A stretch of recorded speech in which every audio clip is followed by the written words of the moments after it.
Hi, welcome to NDE TV. I'm Peggy Robinson. Today's guest is Julia Moustafhim. And when she was a child, she fell 2 stories on a concrete and had an experience. Hi, Julia. Hello, how are you? Good. Thanks So for feel free to start wherever you like and take as long as you like. Sure. So my experience, like you said, happened when I was a young child, and it was interesting because when something that in our reality of time took like a few seconds, it actually was so much more expansive for me. So when I was a young child, I fell backwards in a chair off a two-story deck, and I fainted on the way down. But before I fainted, everything went into slow motion. And I remember the very last thing before I fainted. The last thing I recall seeing was my sister, oddly, very slow motion, waving to me. It was kind of strange. I ask her Yeah. about that to this day. She doesn't remember, but Huh. it was almost as if she was waving goodbye. Actually, I'm just having that full body chills now, realization that it did seem as though she was waving goodbye. And that was it. I was out. Now, I went somewhere for a while, and I can't describe it other than I had a whole nother experience that I have limited access to in my memory. But I know for certain I was somewhere and I was gone for what felt was a very long time. When I say that, I mean like a lifetime. And then as I was coming back, I did have to push myself back into my body. And I remember seeing my body and I was saying, I am not done with them yet. I am not done with them yet, meaning my family, in order to stay anchored into coming back into my body. Now, the most beautiful part of that experience that I am so grateful to remember is there was a beautiful, loving light encompassing me. And it was so warm and loving that I know, and I knew, I kind of knew, I knew intuitively that if I were to surrender and literally turn to look fully into that light, I don't know how I would ever leave it.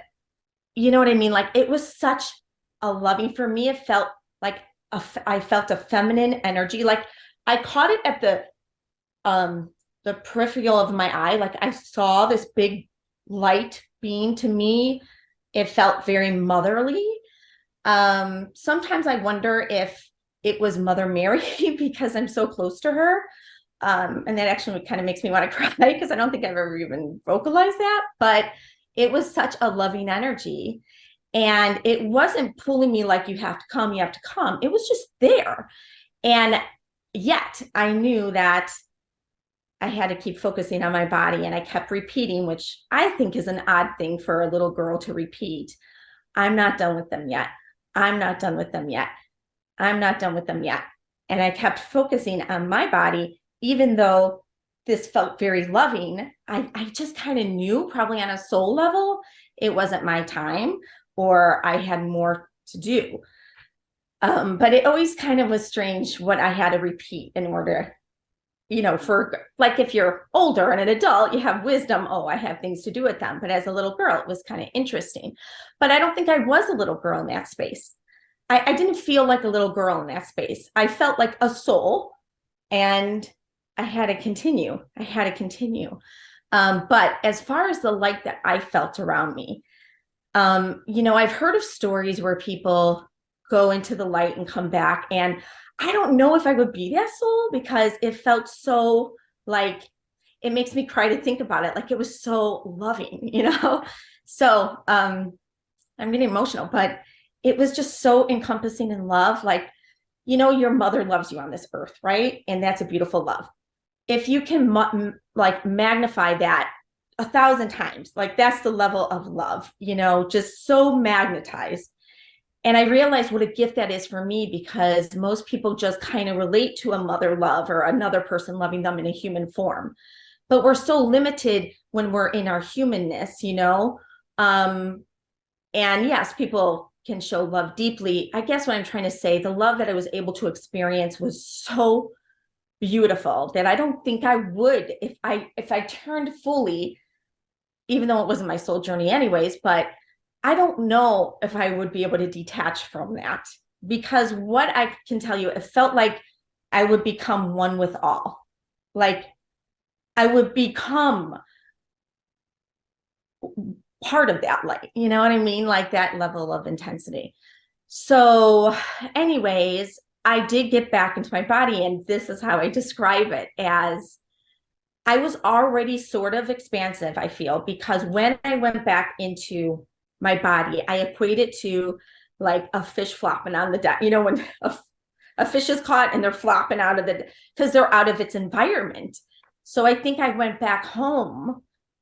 You know, I think that in that space where I can't access, where I feel like it was lifetimes, or I don't even know if it was a lifetime or just I was maybe in heaven, maybe, you know, but when I came back into my body, I realized that I had this expansive energy that I now had to push into a, you know, a body. And it felt very foreign to me, like a fish flopping on the deck out of its environment, you know, and my eyes went open and boom, I was back into this reality, which I was mentioning to you before it was we were starting, is that I felt, though, even as a child, that I came back, but I didn't come back to the same reality.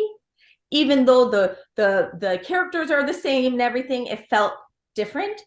And what I remember then is my mom and dad rushing to me. My mom couldn't look at me. She said, Ron, my dad, Ron, I can't look at her. I can't look at her I understand because that. she thought I would have, Yeah. she thought it would be a horrible, you know. And what's really interesting is I never really called my dad daddy, but for some reason I was going, Daddy, Daddy's at you. And he took me in his arms and he ran me, you know, to make sure I was okay. But for some reason I'm like getting emotional about it. It's kind of like I'm reliving it, but in a beautiful way. But my mom couldn't face it. Like she had a hard time, and she had like a cloth or something, and she was covering, and she was like, oh my God, you know, run. But she was hysterical. My dad was the grounding force. You know, he was anxious too, but he didn't, in an instant, he swooped me up, where my mom was just really hard to get her to see it. And then he was like, she's fine. And they just couldn't believe it, that I was fine. And the very first thing I said to my mother, I said to my mom, I said, Mom, I went somewhere. And she goes, what do you mean? I go, I went somewhere. I was somewhere. And she, you know, being a nurse, I think she thought, well, that must have, you know, maybe I don't know. She did believe me, I think, as time went on, and I kept saying it, but it was the very first thing I remember saying, Mom, I went somewhere. So I had recollection of that space, the moment, you know, it wasn't like I knew it and I needed to vocalize it the moment I could. And it was kind of a pivotal moment, I think, in my family's the dynamics, because, you know, what they witnessed is like a miracle, you know. And we always said that, you know, my relative, you know, my uncle and my grandfather, who are on the other side, and ironically, have visited me ever since the incident. But we always said that perhaps they caught me, you know, and they took care of me. And then they made sure that they caught me and gently placed me down. You know, these are the things they would tell me as a little girl. Oh, they, you know, they're your angels. They must have caught you. And because they couldn't like fathom an understanding of it.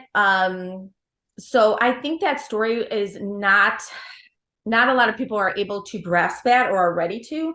I have some very like, well, they're not, I don't know if this is related, but my uncle, who is very like religious, but he's like a born again Christian, I was excited to tell him, or not excited, but I was excited to hear what he felt about this. And I remember telling him and being disappointed, because he was like, well, maybe when you fainted, your body relaxed. Like he was denying any miraculous part of it, which was kind of shocking.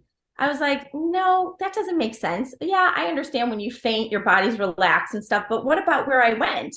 Oh, well, I was really kind of shocked. So I realized that, to be honest, I started sharing this story more recently because I think I was so shocked at that response. And then hearing that I must have imagined all that other stuff that I kind of went, oh, okay. Well, as a little girl, when you go to someone older than you, you still are kind of given you take what they say as must be better than me, what I think. So, I was confused as to why someone who was so spiritual, close to God, couldn't see that as me being, experiencing a miracle. So I think that was partly why I didn't share it for so long. But I will say that that was more of the beginning of my journey, because what was undeniable was what happened after. And that would be that I must have accessed, or I have something didn't fully close, is what I'm saying, because I definitely had very odd. I just looked at the clock. It's my grandfather's birthday. So to me, that is my confirmation, 10/16. But it is this odd, like I started to see actual spirit walking, which was very, very hard as a little girl. I would hide under my covers because I would have figures come right to me, like their faces right to me. I'm assuming that something was opened that wasn't fully closed when I came back.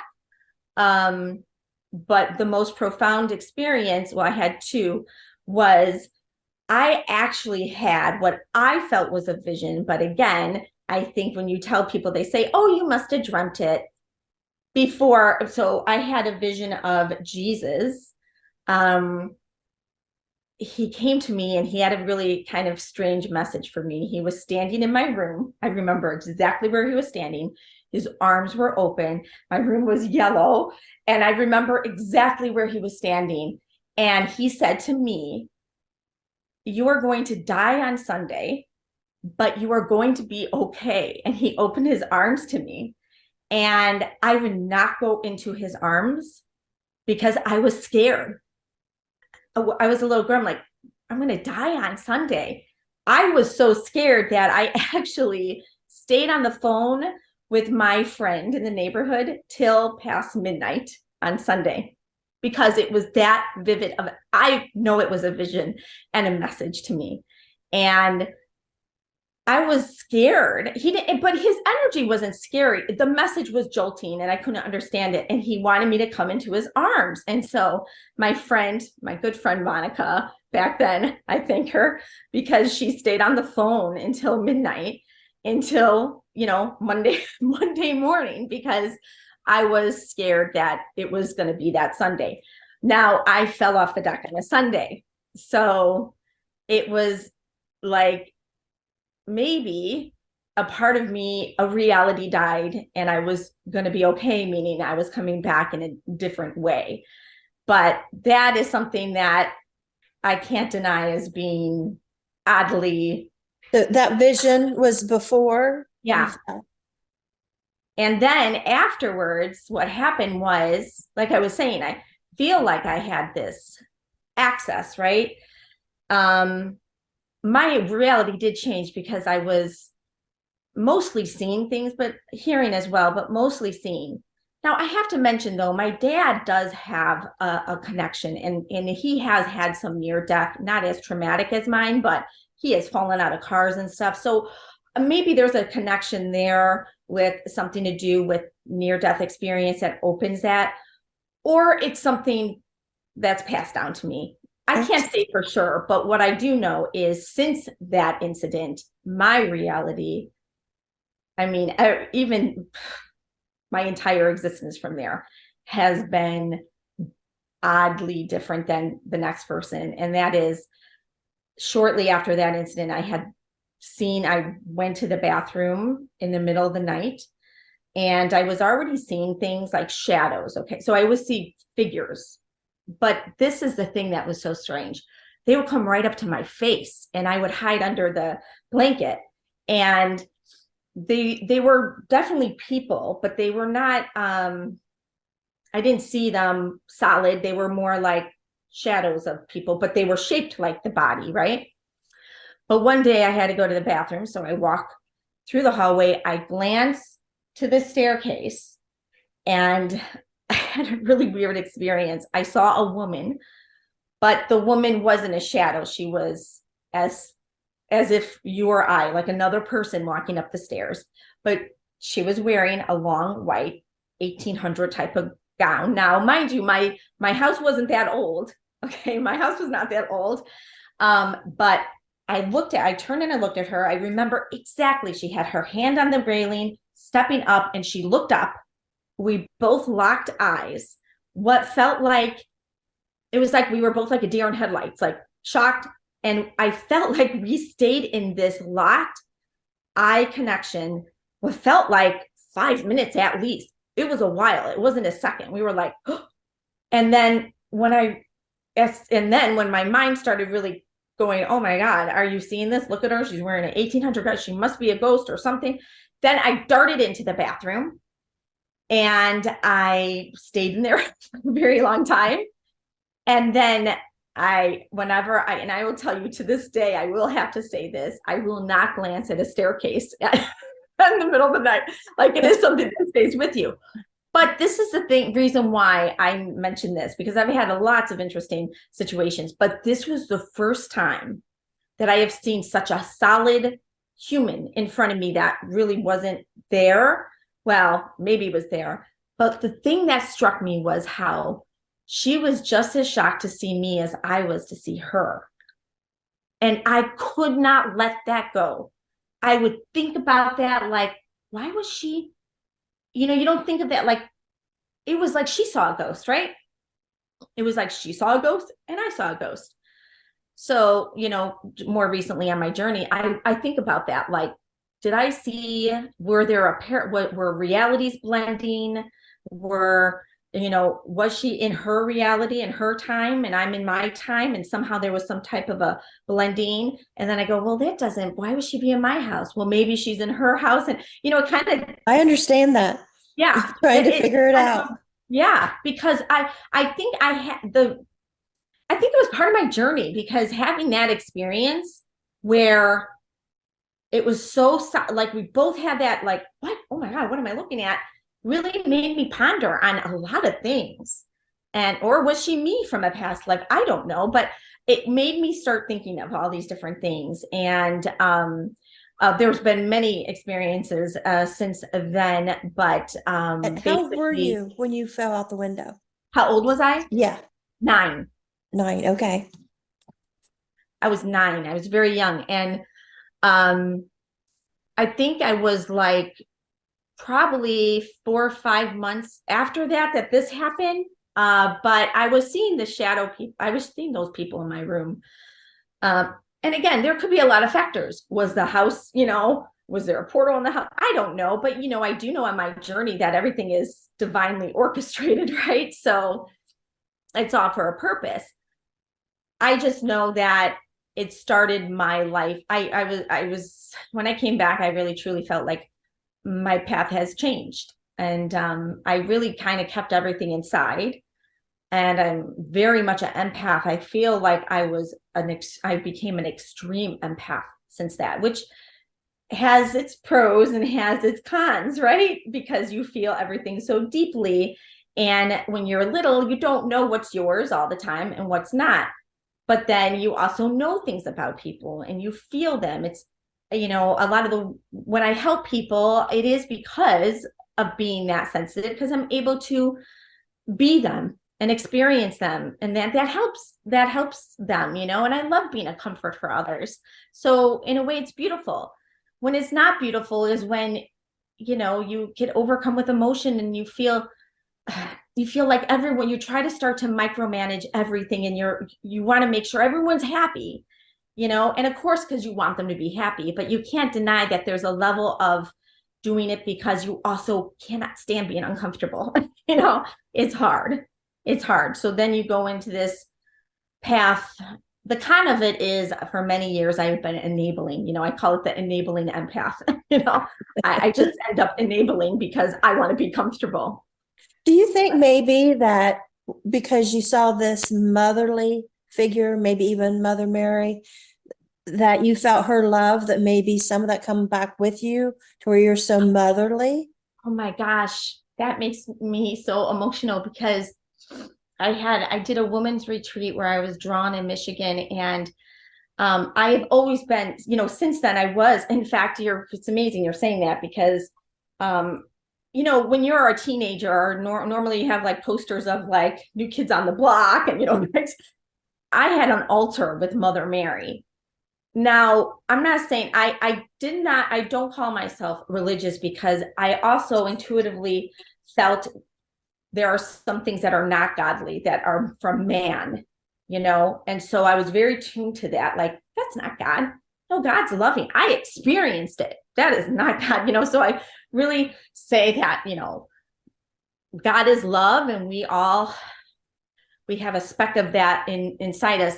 But with Mother Mary is I was so connected to her, and I couldn't understand why, but I loved it. I felt, I love that you say this because I feel like it validates that she's always with me and the signs she would bring me. But really quickly, I did a women's retreat not too long ago, and I don't know why I was drawn to this place. And the lady I was doing it with, she's like, "This is so strange. You're just saying yes real quick," because she found it. Well, when we got there, I found out that there was a vision of Mother Mary there. And I'm like, oh God, that's why. The woman who ran it was working side by side in Qatar with Mother Teresa. I had no idea of any of this. The one who ran the retreat, which was a nonprofit, and there was a area where you would go, and it was beautiful. It had the symbols of all the religions in a circle, and I felt this was so aligned to me because it's come one, come all. Yeah. God, whatever God, universal love is never going to turn their back on anyone, so I felt so at peace there. And I was actually praying to Mother Mary, and she had a statue there, and I kid you not, I know this is another miraculous. I felt she took both of my hands and she intertwined both my hands, and I had women with me. I go, oh my gosh, I would think Mother Mary just took my hands. I called the lady who worked with Mother Teresa, and I said, I had an experience I need to tell you. And you know what she said to me? She goes, Mother Mary took your hands? I go, yes. I go, how did you know that? And she goes, Mother Mary, she picks people who have that loving heart to continue her mission. And she wants to be called Mother to all. And when she said that, I was like, yes, that is the one that I'm connected to, because that's the message, like mother to all. So thank you for saying that, because since then, her signs have been so beautiful. And I'm very drawn to, I have this, I think this gift was given to me through my experiences. I see the inner child within everyone. And it's so hard for me to turn away from that inner child. Now, is it a slippery slope when it comes to be enabling? That's where I think I'm in my life right now, where I need to love myself. So that means honoring myself and not hurting myself in because we're here to be balanced between our beautiful God light and our human self. And sometimes I think I can get out of balance where I'm not honoring the human me because I see the beauty in everyone. Do you think you have unconditional love for everybody and it's hard to pull back? It is. And I have to say that is the gift I was given, is unconditional love. And, I think that in this time, whether you call it an awakening, or I feel everyone is starting to, either through tests or challenges or just with the gravitation of unconditional love, get to that space, because I think that we all have it in us. But I was gifted with having it activated through that experience and not turning it off, which is beautiful. But I think that that is the cure for all. And I think that we are here to love each other and not to forget about loving ourselves first, but unconditional love is where it's at, because we are brothers and sisters. What I do know is we are all one in this love. We are all one. And it doesn't matter who it is, they have that pure love for you, and you have pure love for them. If we can get to a point of at least recognizing that, not to say there's not issues or frustrations or, the lessons people give to you that is challenging, but if we can at least water what is real, and I think what's real is the love we all have for each other. And we can get sidetracked. We can get pulled into the falsehood that we have enemies or this and that. And we lose sight of what's real. And what's real is love. And I try to focus on that. And it has never led me astray. Never. It never has. I've had amazing experiences that I'm gifted to share with other people, to give them hope and to get them to have their own miracles. And sometimes it just takes sharing your story for them to quickly, I have so many people like, oh my gosh, I just had the most miraculous thing happen to me. And it's because they heard a story to water their life, to feed their love, their beauty. And it's all about unconditional love. 1000%. I think shining light on our experiences helps others to shine light on their own, because we are told that these things are bad, or we don't talk about them. People think we're crazy, whatever. And this wonderful miracle can happen and we just shove it away. I shoved it for years. Yeah.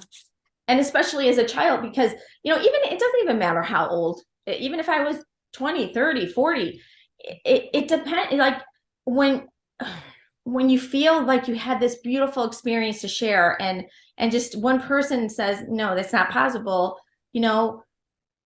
I knew it to be possible, but what was frustrating was, because it happened, but what was frustrating was, here I have this gift to share, and is the world ready to hear it? But I think that what I realized is you share it anyways. And then what's going to happen is what's going to happen is the ones who, there are people ready to receive it, and they'll come up, and it happens quite magically. The ones who are ready to receive it. And the more of us that get the courage to share, is going to be more acceptable. Oh, okay, I've heard of that, instead of, I never heard. Oh yeah, sure, because it's constant. It's the same thing over, you're hearing the same story. There must be something to it. Now, they don't know each other. They didn't talk before. They didn't get on the same page. It's got to, because what happens is their ego, and they have a facade. Most people have a facade, and they have a block between the belief, because they want to believe it, but there's this big filter of an ego that it goes through. And sometimes it needs to be validated over. So when they hear repetitive stories, like, it's beautiful what you do here, because repetitive stories is what's going to get through that, where the ego goes, okay, give up. Okay, I have nothing to say about that. Yeah. Well, it's just amazing how I'm listening to yours, and I drown at 5. So I had experiences like you. I had someone show up in my bedroom. There's 3 people, look like they're from the 1800s, looking down at me. And I'm like, wait a minute, she had the same thing. And then where you have this experience with Jesus. So I had an experience at pre-Sunday school right after my drowning, where I was just coloring and singing Jesus Loves Me, and suddenly I was in heaven, and I felt Jesus just look at me and smile. And like, you never forget that this love. And I've just recently wondered because Jesus had at one child on his lap and 2 on the side, which is the same as the picture I was coloring when this happened. And so then I was like in this scene, but I wondered then if here lately, I wondered, did I receive a little bit of the love Jesus has for children? Because that's why I asked you that, like, maybe if you could have, absorbed some of Mary, mother's love. And I've been guilty of the same thing, this unconditional love and empathy to a fault, to where it harms me. It does, your human self. And that's where it gets tricky. It's because you have to honor that you are in human form as well. And I think having an experience like this, we're gravitated to our light more, that we don't, but we do have to honor us as humans. And that's where I'll tell you right now, I'm currently trying to figure that out. Because it's so much easier. Like, it feels better to be in the light. It feels so good to just keep giving and giving. And then all of a sudden the human you just feels very heavy. Yeah. And then it feels like I start to float, and then I can't be here in human, where I have to do human thing. You know, I have to take care of myself. I have to take care of my kids, you know, it's needed. So finding the balance, have you been able to find a balance? Because if you have any tips. I'll come back on with you. No. I know it's tough, and I've I learned think to you just do embrace the it. best you can. I Oh, no, try I to love stay that. there. Try to That stay actually makes there. me feel Don't try to good. come back in this dark and this bad. It Try to doesn't stay feel in good. that beautiful light.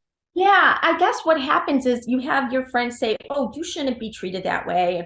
But honestly, like, I can't stop being who I am. And Right. I think that what you just said was, so thank you for that. I think I almost needed you to, I needed you to say that, who can relate to me. I need to just surrender to it. That makes me feel so good. Thank you. That's a gift you gave me. I think sometimes I tend to give my power away still and listen to what other people say, because one thing I struggle with, and I don't know if you have this, but I feel like I don't belong here all the time. And I don't mean that like I'm depressed and I mean it like I feel kind of like it's very forceful for me to be like, I know I do belong here. I know that, but it's not comfortable all the We're time. just I know definitely different. different, yeah. And I have beautiful sensitive children. I'm very gravitated to the children. Very children suffering. I just love children. And my son, I have 4 boys. At the time I had 3 boys. My son beats to his own drum, and he's very gifted. He's very different, but he's very gifted. And I knew that in a way I felt like a Jesus energy in him. And I know that he comes to say, don't conform. We're not here to conform. Do we like the way if the world was perfect? Maybe, but is there a lot of pain here? Yes, then don't conform, because we're here to make a difference. My son did a miraculous healing in front of my eyes, and he has a connection with Jesus. He has a connection with Jesus. Now, I never raised him to be like religious, because my husband has a different religion. I do. And I just know that love is the answer. So when he sees things and hears things, I felt I have to give him a tool that I know. And it's the Our Father, which I do love the Our Father, because it's I don't know. I just feel like it's powerful. And I have used it when I have paralysis and things, like when I have things come to me, because I do have a lot of things that happen to me. I have spirit if I have a darker energy near me, so I use this prayer to get myself out of that feeling. So I said, Sammy, you know what? I need to teach you a prayer that you use whenever you're scared or whenever you feel bothered, because he hears a lot of voices and he sees a lot of things, and he told me, actually, I was pregnant with him. The first telepathic experience I had, where I heard him say, I'm coming. And I'm like, what is that? And I found out I was pregnant, which was crazy how that happened. But anyways, with this story, I want to say really quick, because I think it's so important, is he didn't know the Our Father. I was saying line by line, right? And he would repeat it. I got to the part where Our Father who art in heaven, can you come down? Forgive us our trespasses. And instead of him repeating, forgive us our trespasses, he looked at me and he smiled and he goes, and forgive those who trespass against us. And I go, whoa, what? It even stunned my husband, who was doesn't really believe. I go, oh, Sammy, I go, how did you know that? And he started giggling and he said, talk to Jesus. And he ran away giggling. And I'm like, what? There's no way he would know that. He knew it. And in fact, that was the only time I said the Our Father to him. He knows it by heart. He knows all of it. But do you see the significance in the line he said to me? Right. Forgive those who trespass against us. Now, I love that this is coming up. I'm having the aha. You just said to me, surrender to it, right? So doesn't that, it almost validates what you said, because yeah, people are going to tell you, oh, you have to fight back. You got to tell them, don't treat you like that or whatever. But forgive those who trespass against you. Like, that's the part that he wanted me to hear. So, and my son he healed my son's eye instantly. That also changes reality. When you see something, his eye was all swollen with a sty, and he said, I'm going to heal it. And he healed it in front of my eyes. It was like it was never there. That stuff, you're changed. You don't see the world the same way. So, but Sammy, my son, wasn't doing it saying, oh, I'm special. Look what I can do. No, he's saying we all have this within us. We all have this pure childlike energy in us. And it is within our pureness that we're always a child before anything. And I think when we anchor into that pure child energy, which is unconditional love for others, right? Miracles happen. And I think that he did it, I don't know, maybe from his pure child light, or Jesus is with him, helping him with that. But there's something about that. And it's about us all having access to that same energy. Are you negative blood? I think I'm A negative. I don't know. I don't know for sure. Is your son negative as well? You know what? Him, I think, is B negative. Okay. Because I was doing these little polls. I'll get back on with you. On Facebook groups for a while. And I was saying, if you've had an NDE, what is your blood type? Well, negative blood is like 7 to 10% of the world population. All of these little polls I was doing every time would show up around 85% of NDEers were negative blood. Wow. That's interesting. I need to go look because my son didn't have a near-death experience, but he was birthed through me. And I don't know if it has anything, but he would always say, I'm leaving. And he would never fall asleep at night because he didn't want to leave. And I said, oh, I know what you're talking about, because there would be that feeling of leaving your body. But he's my master teacher, because without my son, I don't think I would have gone back and embraced all my experiences. I would have been miserable playing this role, just like herd of, animals like everyone else, just doing the same thing. But I was dying inside because I wasn't me. And then my very different child comes, doesn't fit the school system, they just say something's wrong with him, this. And I knew, my motherly knew. And Mother Mary, I feel, was like, this child is special. And I had the courage to face the school and say, you know what? I've heard for an hour, you come and tell me everything wrong with my child. And I have one question for you. How is my son feeling loved? And it was like, you can hear a pin drop. And I go, exactly. I know what I need to do. I need to put him in an environment where he will feel pure love. And that's with me. And that was preschool. And I took him, I loved him, and I had a miracle again, because the more love I focused, I was told, I had a message in prayer that I felt was God say to me. I said, God, I love him. I want to accept him. I just want good things for him. And I heard so clearly, love him, accept him, and great things will be for him. And it's so emotional. And I was like, oh my God, I just realized in that moment how I've been deceived by that negative energy, the negative whispers, it's a slippery slope. We all deal with it, but be aware of this inside talk. And if it doesn't feel like love, disown it. You have a choice. You have a choice. Doesn't matter if everyone else in the world believes something. You have a choice. Don't own anything that doesn't feel like love. And I did. I loved him. And it's just, he would never show me that miracle, I think, if I didn't, just focus on love. I think sometimes it could be tricky with the negative talk, and I see that when people are in that rut. And what I just try to focus on their love and say, you are beautiful. You're a gift. I will never feed anything bad they believe about themselves. You know how so many people will say, hi, I'm John and I'm a manic depressive. Like they identify two labels as if it's them. If it's a positive label, great. But if it's negative, you are so much more than that. You can get treated, you can take them at whatever gives you peace, but don't identify yourself with something outside of beautiful, pure, radiant love. I'm not saying don't get the treatment, but I'm saying let's make sure we're balancing things out. And you had that experience right before your death, out of body experience, whatever it was. And I had my second NDE at 25.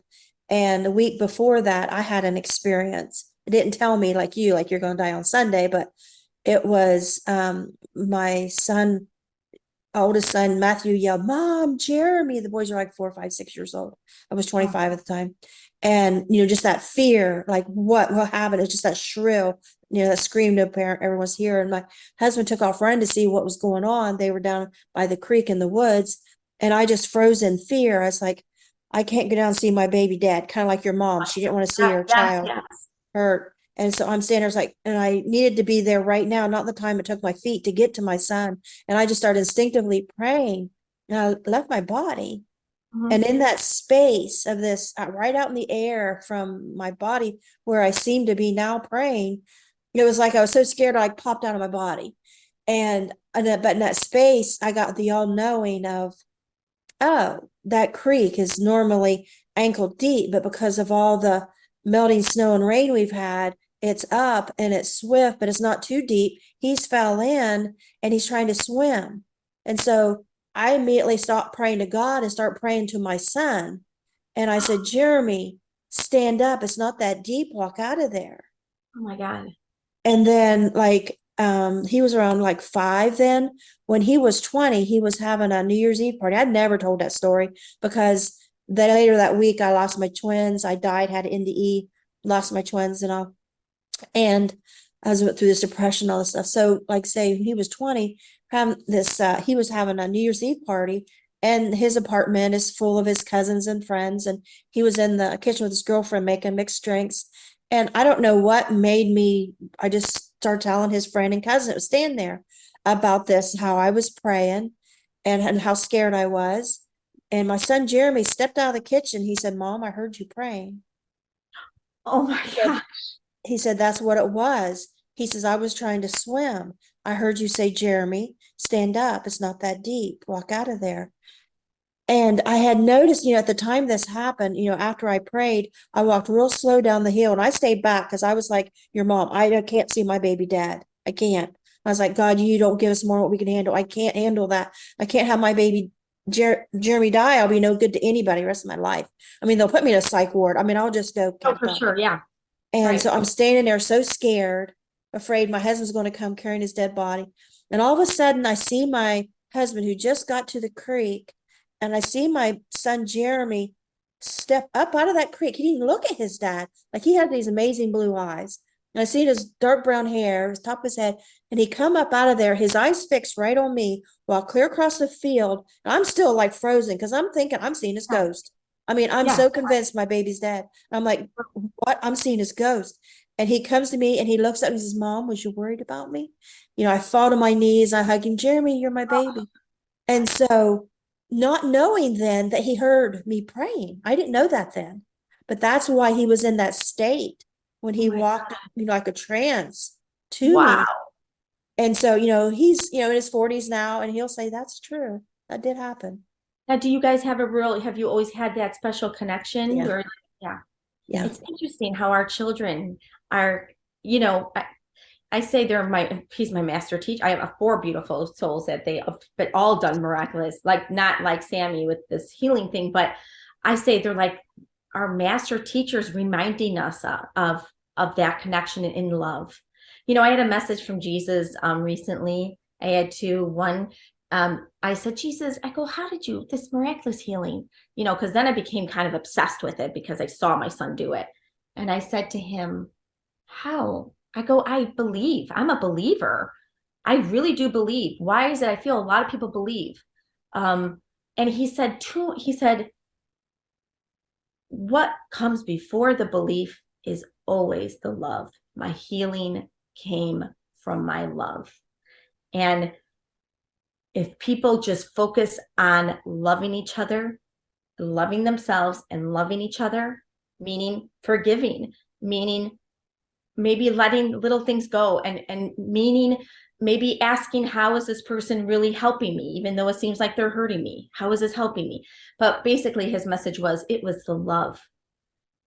It was the love. If you just can focus more, if people could just focus more on this connection we have with love, where we are one, and embrace people. If we can learn to embrace people in love, I think that we'll see so much healing in this world. We really will. So it's just, I feel like this is starting to awaken more and more. If you notice people in your life that maybe weren't into this, but they're more curious, or they're having something activated where there's something more than this physical reality. There's something deeper. They are not just the body. Some people are just starting that journey. Some people like us have been on it for years and years, but I'm just so grateful to see it happening more and more, where people are realizing they're unfulfilled with just believing they're this body, that there's nothing more, you know. So I think we, and you know, we do the best we can as humans as well, but I think the most powerful lesson is not through our words, but more through our action, how we come forth, how we walk as love. We walk as mothers to each other, really, you know. I saw again on Facebook this morning, and it just irritates me every time I see it when people say, you know, stay away from negative people in your life. And I'm like, you mean people that are sad, lonely, have problems? Exactly. The ones that need us most? Like, It's we're just so- supposed to only be around happy people, cheerful people, people that bring us something. Bring and, something to the and how do table. we heal? We have to embrace them as well, you know. And I'm not saying you let them abuse you and stuff, but you have to, Right. even if you can add them to your prayers or see love around them, some small act. It doesn't have to be that big. Maybe smile at them. You know, I love a challenge. If I'm out and there's maybe the checkout person is cranky or whatever, that to me activates my love more. I say, you know, you've worked here so much. Oh, I hope you enjoy the day after work. Or, you know, or I love giving compliments. I love saying, God, you have the most beautiful smile or eyes. And, you know, it's this little tiny seed of love that you can plant, that you will see a miracle in front of your eyes. You see them shift to a completely different person. They lighten up. Now, what does that say? We all need to be loved and honored. And anyone who is coming up angry, bitter, or negative, they need it more. They need it more, you know. So would you turn your back on a child? Would you walk past someone bleeding on the street? You know, you have to think of it that way. Yeah. You And know? we do have to keep ourselves safe. You know, like you said, if someone is abusing us, we really have to, you know, and if you Because love people them, are wounded and they're still really doing have it to from their walk away. wounds. But you can become wounded. And how good are you when you're wounded as well? But can you do something like pray for them, light a candle for them? I'm big into candles. I love lighting candles for people. If I can't do something where I can't get that, if I can't reach someone without hurting myself, you know, because I'm a delicate soul. I am delicate. I am, you know. I think this experience made me, you know, I feel deeply. So if it's with someone that I'm not able to keep that buffer, either because I'm too close to them or whatever, a lot of times I have this buffer, but meaning I can see that it's not about me. But sometimes the people who are closer to you, it's harder not to take things personally. But at least what I do is I'll light a candle. My husband's very different from me. You know, he's very intense and I get hurt. So if he's having a bad mood, I learn to step away. I'll light a candle for him. I'll talk to his soul. But I learned I'm not going to put myself in a space where his words can be mean, even though I know it probably isn't about me, but it's still going to hurt because he's in my inner circle, you know? So absolutely there's balance, but it's miracles can really be seen right in front of your eyes when you just plant seeds of love, you know. Know when to hold them, know when to fold, and know Yeah. when to run. Yeah, and another thing is sometimes you give that love to someone who's not ready to receive it, but don't underestimate, sometimes you're in someone's life to plant the seed, to water the seed, or to see the flower grow. And doesn't mean planting the seed is important. They may not be ready for it, but you stood there, you gave them love, and maybe one day they'll take that. But, you know, love is always the answer, but know when to step away when you've done your part. Okay, this is not serving him or me or she and me. It doesn't matter, but just know when to step away. Yeah, it's important. Yeah. Because I look back in my life like, gosh, you know, why did these people hurt me? And then those people hurt me this way. Like, well, duh, because you stayed there. You kept loving them. It's hard because you They do, and kept I think using with you our and you experience, kept loving them. and There was it's never hard a not to love. consequence. It's hard not to love, especially when you had this experience because you felt that love and you know how powerful it is. And when you see the inner child in people, it's hard not to love them. It's hard not to see who they truly are. You see who they truly are, and you need to do that, but you have to maybe do it from a distance. You have to believe in their light to show them the way. But it's hard because you feel like like I feel like I do get frustrated sometimes when people are mean to each other because I'm like, don't we all remember we're all in this together? We're all, it's frustrating, because you just want everyone to be happy and love each other and respect each other. And you can't force that. It's got to be in their own time. Yeah. That's why I think being the example is the most powerful thing you can do. Is just be the person smiling, hold the door open, say it's a beautiful day, isn't it? See someone sad and do something kind to them. This is how we do God's work. Yeah. And the things that upset me the most on the news is where someone stopped to help somebody and it was a perpetrator, that took advantage of them wanting to help and they become their victim. And it just irritates me so much because we all want to jump in and help and do nice things. And then sometimes there's just people they're dark and evil. Yeah. And that's where we have to realize we are in human form as well. So some things you have to leave up to higher the God, like, don't try to do too much because you're still in this human delicate body. You have to be careful. My friend did that. She was walking in the city and she had this intuition of step to the other side. They look like they're trouble. But then she's like, well, I don't want to hurt their feelings. I'm not going to do that. She got mugged. So sometimes, just because the message is, listen, go to the other side, they're going to hurt you. You guys, that's why I think sitting, praying, and meditating every day to make That sure. right there, I don't know if I could describe it well enough, but that inner talk we get warning us, if we start arguing with it, pay attention. If you're arguing with some wisdom, some voices coming in, listen and pay attention. Because I have paid the consequences before for saying, no, I'm not going to do that. I'm too tired or I don't want to do that. And I don't stop and think, who am I talking to? Oh, Because it's there's so something true. coming in telling me something. That is so true. And I've done it too. And then in hindsight, I'm like, that was definitely why am I arguing with that wise voice? And if you notice, the messages are very clear, concise, and direct. And I think that's how like, I think developing this connection with God and talking, surrendering and loving, doing this dialogue every day will help, bring this stronger. So you'll know when to listen. But that is one thing I know is it's direct. It's just like with my son, when I said, God, I love him. I want to believe in him, and how it was so love him, accept him, and great things will be for him. It was so direct. Don't complicate it. This is what you do. Stay on that. And when you get those wise messages, it is very concise and energetically very strong, right? Yeah. I had an experience where I was in this space where I felt like I was in the presence of God, but I felt like it was, a mirror to me. And it was when I was going through a very hard time and I was buying into all this negative stuff around my son. And the mirror was a mirror just reflecting, does this seem like me? All these people that you believe that this negative, this, and this is going to happen and this horrible thing will happen. I was so down that rabbit hole of negativity that I was lost. And God came to me and said, basically, does that feel like me? And it was so concise. Just ask yourself, does this feel like me? I came out of that and I was like, I told my husband, I'm like, no one is in our space until no one is allowed in our space that is outside of loving my child, or, and I did a big boundary, and I also had to bubble myself for a couple months from outsiders to remember who I am and remember my connection with God. I do that sometimes too. Yeah, you got to take care of yourself. And I did. I shut the doors, steel door shut, and I was just with God. I needed to remember because I went so far down that dark path that I forgot my connection with God. It's almost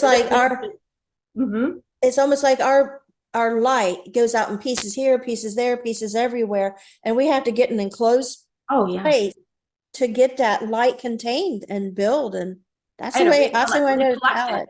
You had to recall parts of who you were back home, Mhm. you know, because you feel defeated. And I think, you know, look at what's going on in your life. Is it one problem after another? Is this right? You know, that's a sign you've given yourself away too much. You have forgotten, you know, that to honor yourself. And it's okay. I think it's so hard for people pleasers and empaths to say no to people. You know, it's so hard, but it's so necessary. You know, you're going to suffer. They'll go on their way doing their thing, but you're the one who's going to suffer by saying yes when you mean no. When you know that you're depleted and you need to just be with God and you just need to fill back up with love, you know, you're the one who's suffering. They're not thinking about that. They're not thinking about you going into a depression, because sometimes it feels like depression when you give yourself away because you're so depleted, you know. And gosh, you know, with empaths, I a lot of empaths I know, you know, that I help try to help is they go down, you know, addictions and suicide, and because they're so they've depleted themselves, so they've forgotten who they are. A lot of times it has nothing to do with, I'm kind yeah. of getting a visual right now of like a fire. Say you have this fire, and then you take some of your fire and you give it to this neighbor, and then takes the fire, get the neighbor, and then you come back and you just got little cinders for Yeah. yourself. You don't have anything, and you've got to work on keeping your fire Yes. and growing and stop giving it away for a while. Yes. Because now you got to get that cinder up to a flame again. I mean, you got to take time, because if you don't, it's going to go out, you know. And what good are you? You know, you have a purpose in this world. And those, you know, that little message is saying, stop, stop, go, you know, don't say yes, don't do it. But, you know, like we all do something, we don't listen to it. We don't listen to it. We're so fearful of feeling uncomfortable when we say no. We're so fearful of disappointing someone. We're so fearful of them not liking us. It's fear. Fear is not where we want to be. We're operating, we think we're doing it from our heart, but a lot of times we're doing it from fear of hurting someone, fear of them being mad at us, you know. So when you think about it, you tell yourself it's just purely from love, but a lot of times it's not purely from love, because to love them is to believe in them. To love them is to let them handle their issue, but believe in their light. And you know, a lot of times, all the time, really, if we do it, their light will rise. You know, they'll figure it out, and that then is a gift. But taking on their worries, taking on their burdens, it really isn't serving them. And we can find ourselves, you know, we're just down a few embers in the darkness. Yes. And we are now like in the darkness. And if we're used to operating in the light, it's very strange feeling to feel in the darkness. And for me, like listen to Christian pop music or something like that, you know, I have to find a way to get that light back in me, because I can spiral. But you have to, you know, but you have to close your doors, right? You got to focus on you, because if you let it all in, and you're never going to be able to get that flame back, because you're people, a lot of people, I think, with people like us who are always giving, I think they are used to us showing up as givers. So we have to, you know, they say, don't they say you treat people, or you teach people how to treat you, you know. And if you have taught someone to treat you as if it's all about take, then you have to teach them another way, you know. And I think it's uncomfortable for us when we're used to operating that way with them. But you cannot be good to anyone unless you take care of you. And also, you know, you can only love people from the level in which you love yourself. Now, if you're just a cinder, that's not really loving yourself, right? So you're not even really doing much good. Right? You got to love yourself fully. Like you know, the cup has to overflow. And I think the best way to love yourself is helping others. But then, like you say, like there's a fine line when you have to come back and replenish. And that's where it's tricky, right? It's a slippery slope, because I feel amazing helping people. But I think that's why we were saying, listen to that. When it's time to retreat a little and take care of you, listen to that. And that's, I think, where I can get a little, where I'm like, oh, you know, I wasn't listening to that, you know, now I'm really exhausted. For me, I don't know about you, but I feel like the angels, like I get depleted with energy. Well, you didn't listen. Now we're literally going to put you into a deep sleep. So I've been having this weird thing going on. It's like lately it's like you snap your fingers and like somebody just unplugged me, and I'm not out of body, but like Almost. I'm so Yes, disconnected. I know what you mean. And it could be like you're walking in a dream, right? You're like, what is going on? Yeah, it's almost You're like I had a floating. stroke or something. Oh yeah, I have that. I have that. Oh my gosh. I don't It know what feels to like call your it. body is here, but you're kind of like separate, like you're not, it's Yeah. float. If I say it, I'm floaty. I'm having a floaty day. I need to, but it doesn't feel good. It feels like I'm not disorientated. I'm foggy Yeah. for me. Yeah. My Yeah. husband and I call it a spell. I'll say I'm having a spell. Like I Yeah. had one yesterday. I just Yeah. got, and I get overwhelmed. Oh yeah. I find when it comes about when I'm overwhelmed and it just, ooh, I'm there. I'm in this removes place. Uh-huh. So you Yeah, do and that. I'm wondering if it's a protective thing. It's I a think it protective. is. Yeah, I It's think like it's my body does it. It's like my yeah. body decides, oh, that's too much. We're gonna get yeah. I feel like Step it maybe out. it's a protective mechanism because I think when I have those moments, it does force me to kind of lay low and Mhm. recalibrate. I told my husband it's like having a built-in morphine pump. Yeah. It gets overheated, it just checks out. But the thing is, it's scary because I feel so numb and have trouble thinking about what's going And on. focusing. Yeah. Hmm. Yeah. I have those moments too. And I think that that's really it's almost like a knock too. Like, okay, now are you gonna, step back? I think that it for me also, I jump into other people's energy quite frequently. And I do that on default, and sometimes that's not what I need to do, or it's not serving.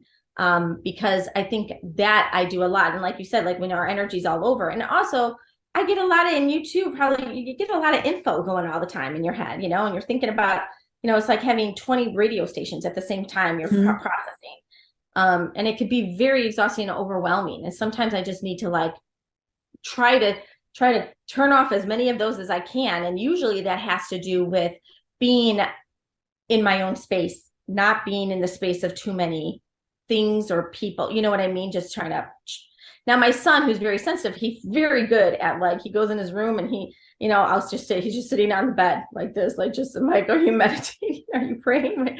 He knows, and he's very cautious of who he lets in his circle. In fact, ever since he was little, we were walking once to meet my sisters at a McDonald's. He stopped right in the middle of the parking lot and he said, no.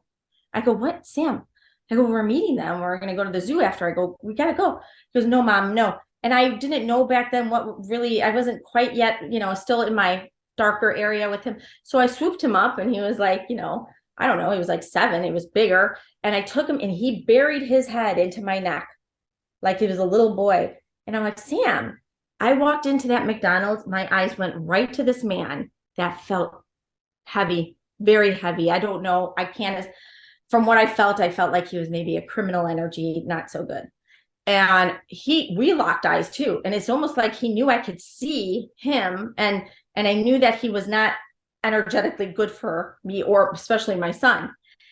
And I don't know what, but he got up from his table and he looked at me and he left the McDonald's. I don't even know if he was done. There was no communication other than that. And my son relaxed. But he felt him in that parking lot.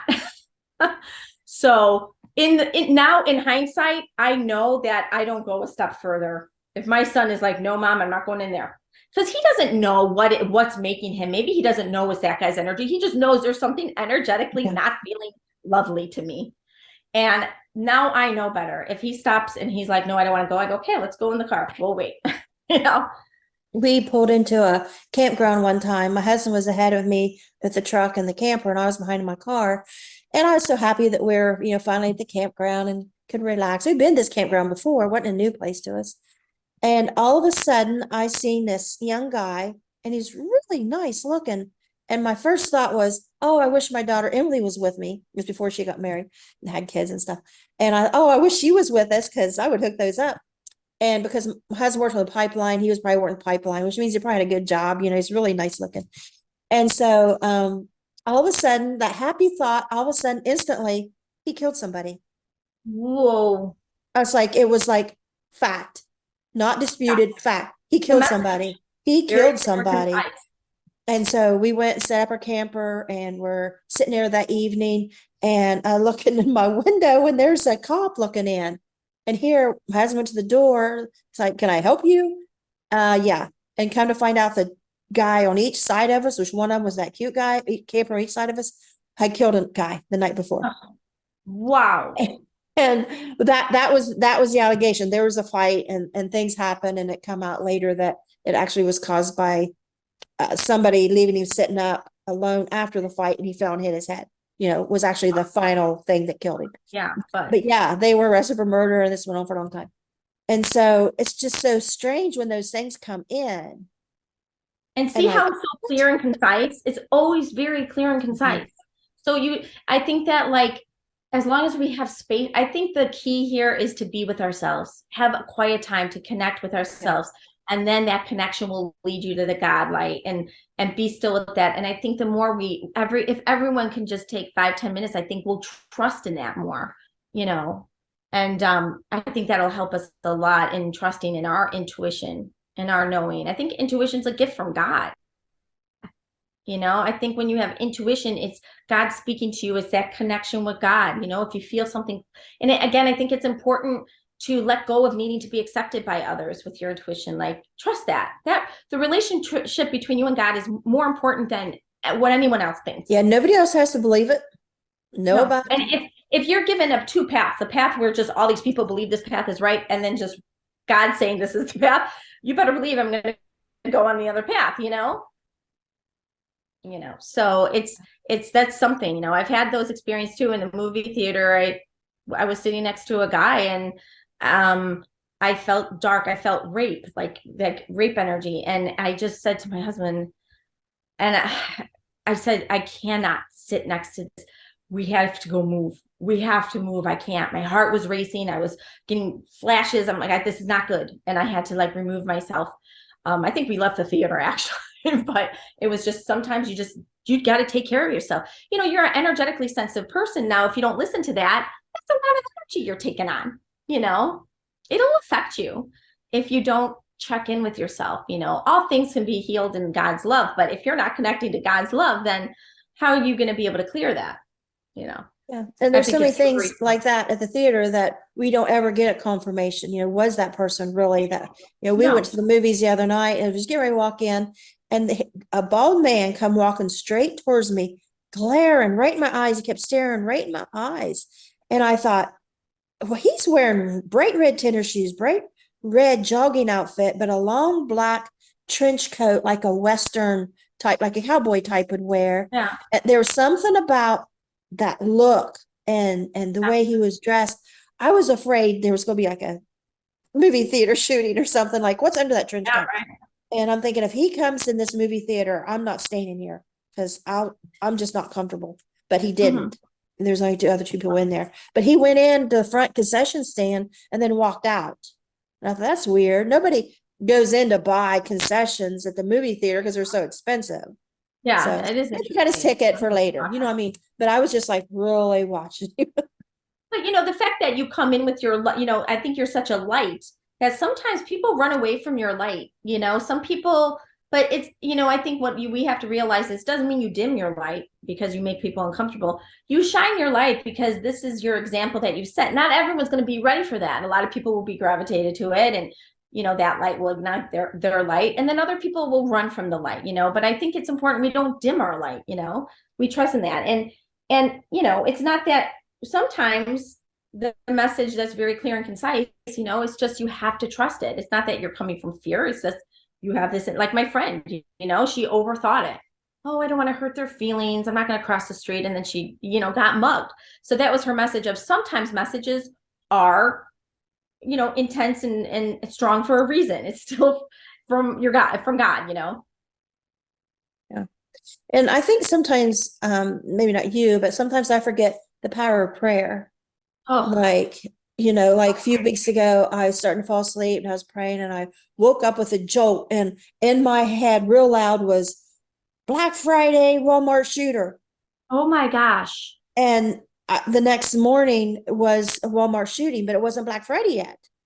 Wow. And so I just kept praying all week, God, we don't need Black Friday shooting. We don't need any more of this crap. We don't, And so there was some threats and one shooting, but it was just one person on Black Friday and stuff. Because I kept watching the news. I was like, please, we don't need this. We don't need this. But I thought it took my breath when I got up the next morning, and there was that one more shooting. Yeah. But it wasn't Black Friday, you know. So Yeah, and interesting. The love is, I think prayer is prayer in numbers, of course, as well, you know, but just one prayer, just even if you feel you're the only one praying, you know, maybe you're chosen to shift that reality. You know, you don't know. Don't underestimate God's it's not, plan don't for hurt to you. try, right? I mean, Yeah, and I think that we have to trust in that. And I think that if everyone could take a moment either in the morning or before they go to bed, you know, sometimes the best prayer is gratitude. Thank you for keeping me safe. Thank you for the blessings I had. Please, I pray that these blessings are for other. I pray I see these blessings spread to others, you know. It's my son before Christmas, on Christmas Eve, this is many years ago, happy putting Christmas cookies out for happy, all happy. All of a sudden he starts crying in bed. I go, why are you crying? It's Christmas Eve. We're supposed to be happy. And he said, the tornadoes, all the tornadoes. I go, tornadoes. I go, Sammy, oh, it is not tornado season. You don't have to worry about that. The next morning in Texas, there was tornadoes that killed like 10 people. Like, you know, sometimes you just tune into energies and yeah, it's like it's in the oh, air. It's like it's in yeah. like in the airways or something, and you're picking up things that And I think some people are more sensitive to it. And that's where you have to remember, you're not just this body. Your energy is expansive, you know, and we're in different places. And you know, we need to realize that, you know, that we are not just this body. And I do feel like we do need more people showing up in their light, showing up, believing and praying, and you know, just we just need more love, you know. and I And agree with, I we don't think you need said it was grief your for love. uncles that an angel caught you on your way down. I believe that. I do, I do believe it, and I was really expecting as a little child him to validate that for me, and my other uncle, and he didn't, and that was my first lesson after that experience. In fact, that was my first lesson and my first experience after that event where I realized this isn't going to be an easy journey. I know something to be true inside me, and it's not going to be, it's not, if it's not going to be accepted by who I thought it would be, then I had to realize that this is going to be a journey. This is going to be quite a journey, right? And you know, I'm grateful for every step in my journey because it, you know, grew me to learn to embrace who I am and be able to keep seeing the love in other people. I think just keep showing up, being who you are and seeing the inner light within. I had one guy walk into my office a long time ago, and he was a big man with tattoos all over, a stern face, and his wife was bringing him to see me. And I looked at him, I got full body chills. I looked at him, his eyes were these piercing blue. You know, like you're saying with your son, there's a power in the eyes. You know, they say the eyes are the window to the soul. I looked at this guy's eyes and I'm like, oh my God. I go, it wasn't just that they were blue and beautiful. It was this little child in his eyes, like this beautiful, radiant boy. And the moment he stepped in, you know, he was ready to be Mr. like, oh, I'm not a believer and all that. And I said, oh my God. I'm like, I gotta tell you, like, I see God in your eyes. Like I feel like you have the most beautiful energy. And he was like, what? Like he did not expect that, you know? And the facades fell. This was supposed to be for more for his wife. He opened up about everything. It was like a teddy bear. He was talking about everything. And he was in jail, and he has a mission to he went down the path of drugs and being in jail and all this. And now he does assemblies at school, try to keep kids on the right track. And I said, you're doing God's work. Unfortunately, he recently, you know, overdosed. I haven't spoke to him for many years, and he's around now that I'm talking about him. But just such a beautiful soul. Like I couldn't see anything but beauty. So are you a counselor now? I'm a speech. I'm a speech. I'm a spiritual counselor. So I do Okay. my work from a spiritual coach.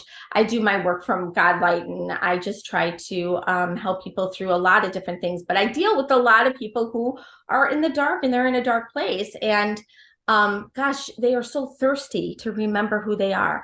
And he was opening up about these miraculous stories that happened to him, how he was sensitive as a little boy. A lot of people who are suffering are really, or even mean or have a facade, they're really just very wounded children, you know? And of course, they have to be responsible and pay the consequences and all that. But if we can catch this, that's why I'm so drawn to the children, because there's a lot of sensitive children. These school shootings and suicides and, you know, a lot of this stuff that they're feeling is because they're not being understood, or they're not getting that love. And if we can catch it before it gets to that, nurturing them and telling them it's okay to be different, or instead of shutting them down and just focusing. I think as parents, we often focus on the bad. Well, you're getting bad grades. Aren't you a bad student? You're bad. But what if they're a great artist? How many times have you told them what a great artist they are? And guess what? I notice when we water their beauty, that spreads to the areas where they're not so good in. So we have it backwards. We're watering the wrong areas of these children, you know? So they're going to push against us. They're going to go within. They're going to retreat. They're going to feel more different, more defective. There's nothing worse than a child feeling defective and that they don't belong. I think that's not good. I used to do foster care, and so therapeutic foster care. So they started giving me the hardest of kids, and we adopted.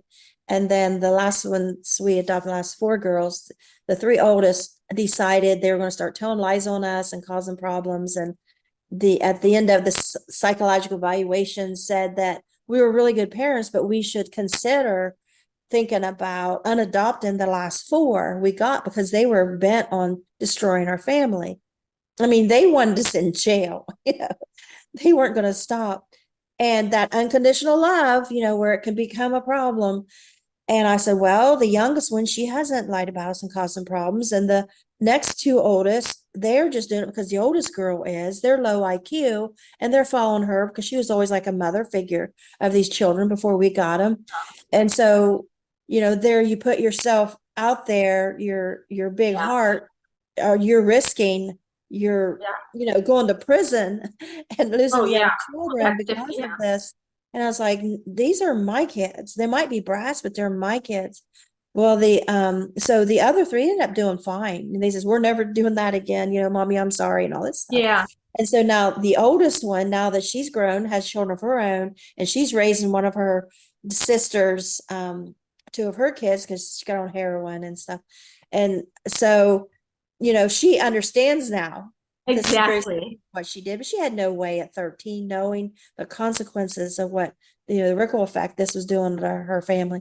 And she, you know, she apologizes now. It doesn't do no good. You know, I don't forgive her. You know, I still don't forgive her.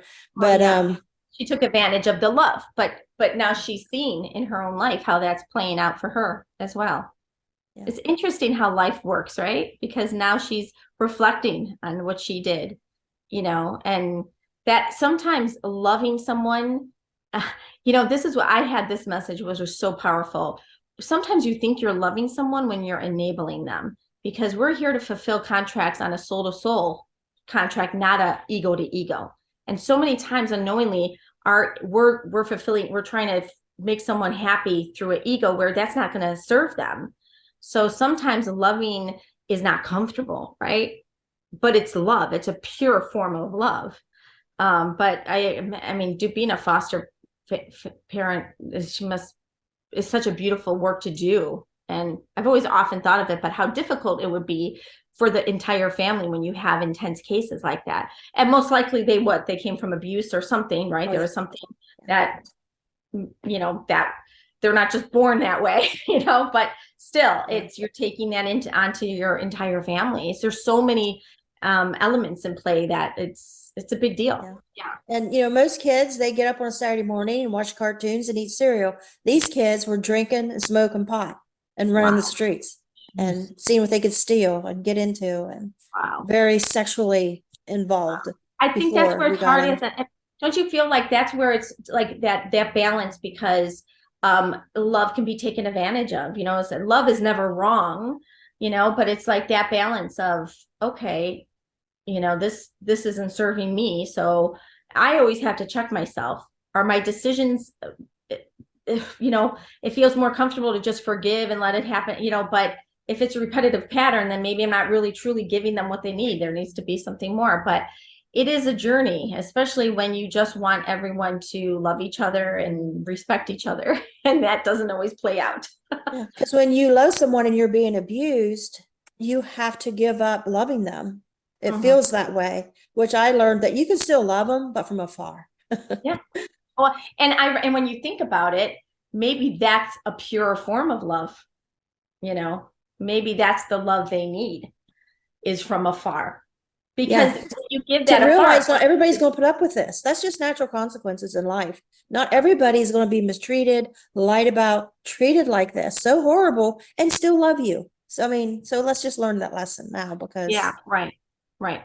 Because I think we would like, in a perfect world, we would like to love someone and get that respect in return. And it doesn't happen that way. But then there's like, if we allow the pattern, then now they're going to think that's okay to do to the next person and the next person. And that's not a good thing to do as well. And it's tough. You know, I think some people do have, they kind of they can really pick out the ones who are so loving and bright, and sometimes take advantage of that because they're so wounded and they don't want to do their inside work. They don't want to do the work. They're just going to take from you. So yeah. that's And not so good. sometimes I think people don't find anybody to put up with their crap, and they find someone with a lot of unconditional love.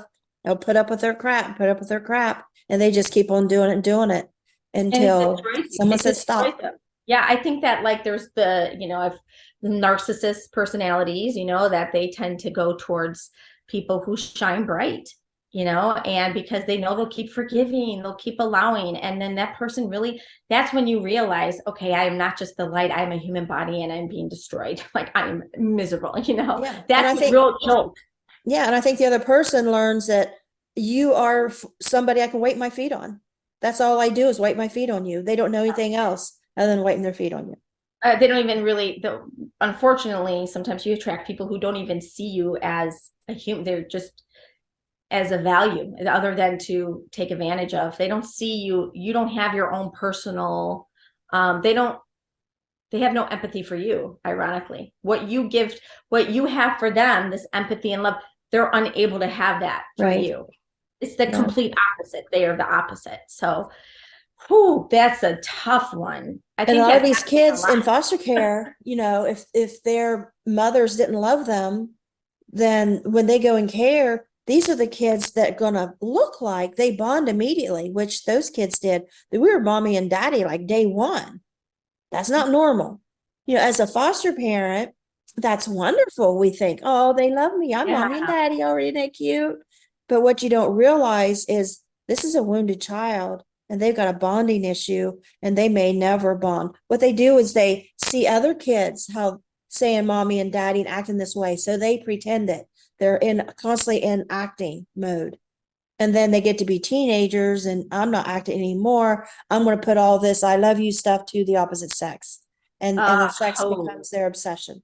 that's another thing. Yeah, that's a huge deal.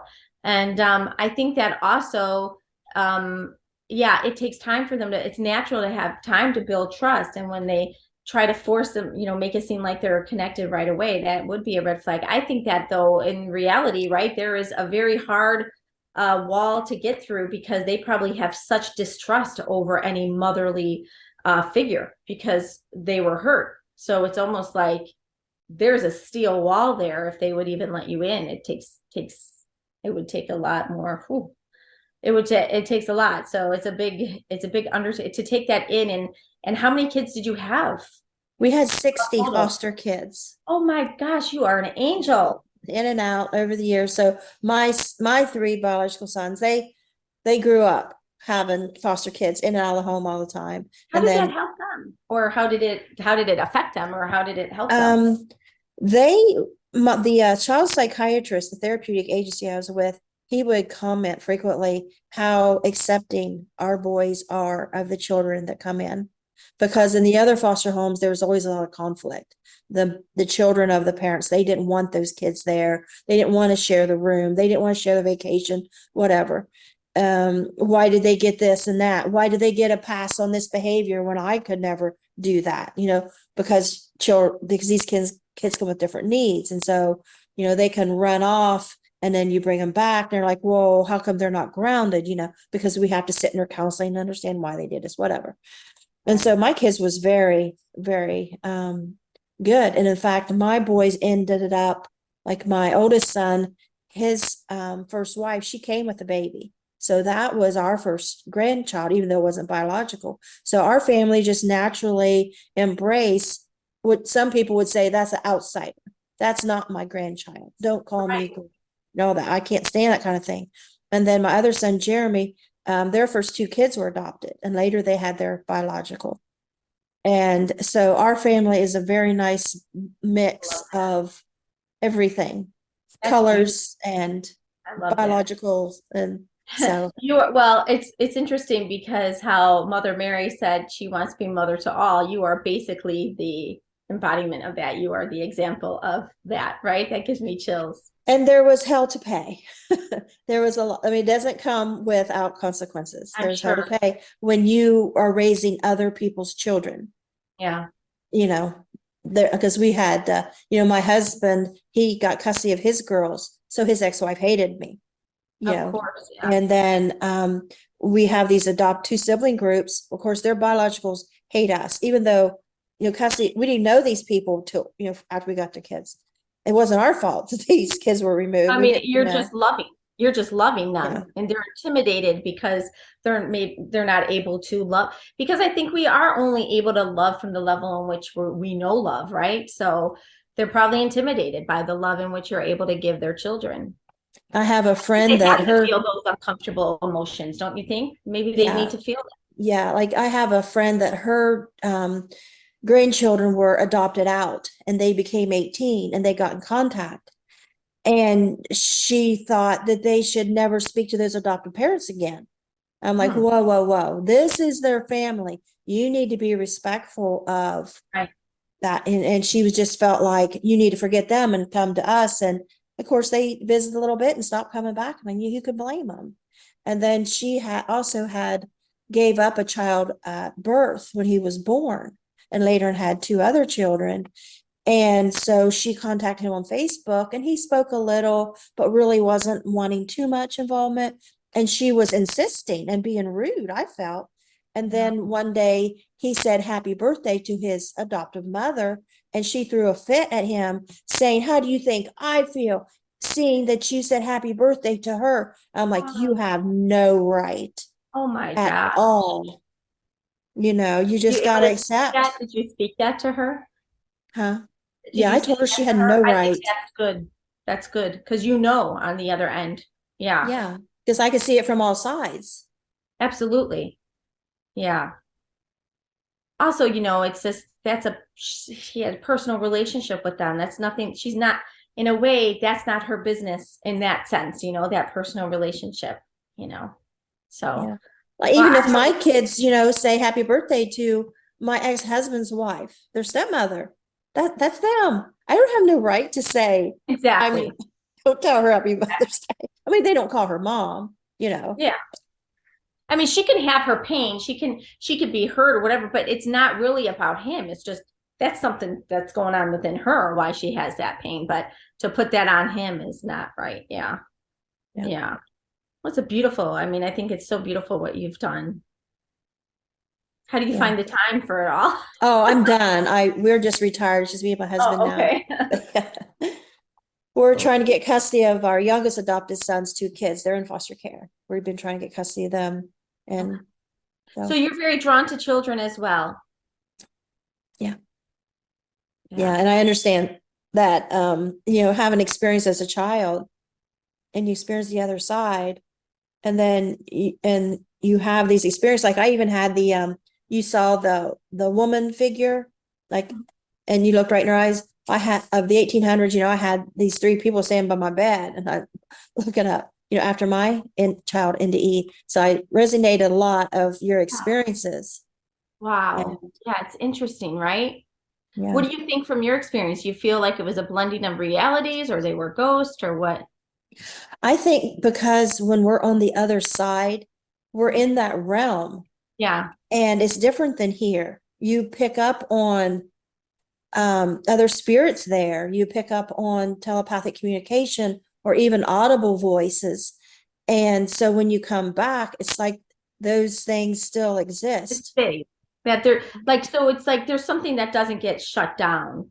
There's this access we have that I think also when we're out of our body, we are kind of in this all one space. And so that's still kind of active, but we can bring so much love through that, right? I mean, we can also access so much love to channel to others that way too. And what made me start speaking out instead of, being afraid what people are going to say, they're going to think I'm crazy, they're going to think I'm a liar, is the fact that I saved my son through prayer. He heard me praying. Yes, that's so powerful. And I think if I can do that, I want to learn more about this. Oh, And I want wow. other people to learn more about their power and Yes. accessing that land of knowing, complete knowledge that we could not know. That is amazing. Have you ever looked into Dr. Hugh Len? You know, he passed away recently, but he is a psychiatrist who believed that he could heal through praying to them. And you have to look, but basic kind of very similar. So basically a psychiatric ward shut down because you got to get all that. I could try to find it and send it to you. But basically what he did, he didn't meet with any of his patients. He spoke to their soul. And he took responsibility. He was like cleansing himself too, like becoming whole. And, he didn't have an outer body experience. So maybe he had to do some self-cleansing, but basically he looked at their files and he felt their energy. So I would definitely kind of look into that because it sounds a little similar. I've heard another story where a man whose son was going through something and he would not leave the church praying. He would pray, pray, pray, pray. And it was like everyone else was saying it's a lost cause, all that. No, he was just in prayer, praying, praying, praying for him. And he healed. But there's definitely, I think what you just said there also fascinates me because it's that space that we have access to. Everyone has access to. Maybe people need to practice a little more because they didn't have that experience, but we have access to it. With them, I think it's more about trust. Maybe we're able to trust it more. But what can be done in that space? Because look at your story. That's amazing. I feel like that would be something pretty cool to, learn more about, or maybe even do some practice with, Yeah, that's really powerful stuff because that also, when I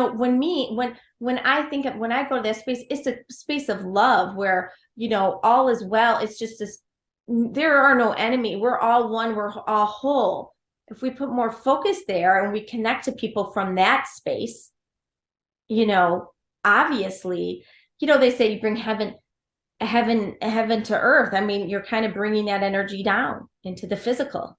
I don't think we as people don't spend enough time in that space of prayer or just, reflecting on the good. And that's where I think is our shortcomings as people, Yeah. I started working at a prison back in 2002, and my background before there was counseling, social work, children's service investigation, stuff like that. So I had no corrections experience. And they had a huge test with people from all over different counties that maybe had worked in the corrections for a long time. But this great big room was packed, people taking this test, and it was on hostage negotiations. They gave us the information the first half of the day that there's no way of getting anywhere else. They just give it to you. And then the next half of the day, you take this test. And I got the highest score they ever had on hostage negotiation. I never had any experience in corrections or anything. And I look back now and I'm like, I wonder if it had to do with this unconditional love thing, this knowing thing, this treating people with respect, and despite what they've done, looking over, I don't know, but it's just like, it was just like I had a knack for this. Well, I also feel like I feel like it's the answer to everything, love, but also everything is in existence there. So you were in that space where all that knowing was. You just knew, Wow, that's amazing. Yeah, it's interesting how, there is a quote that I heard, light workers work in the dark.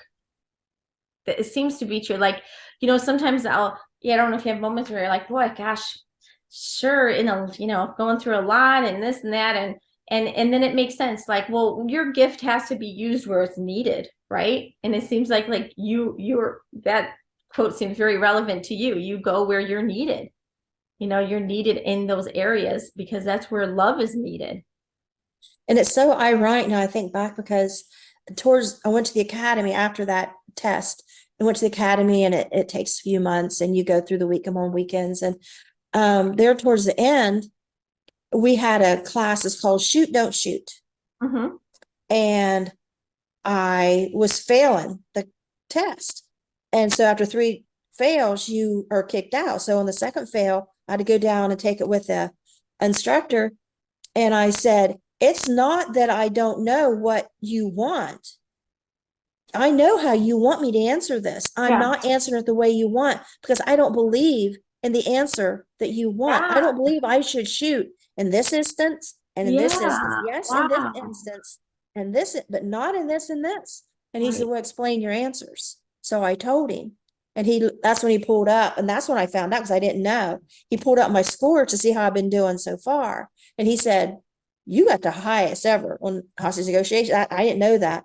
And he got looking at my other scores, looked at my background, etc. And he said, you're too smart for our tests. He said, so I'm going to give this third test to you verbal. And if you fail it, says we'll escort you home, and I'll be fired from the position I was hired for. Wow.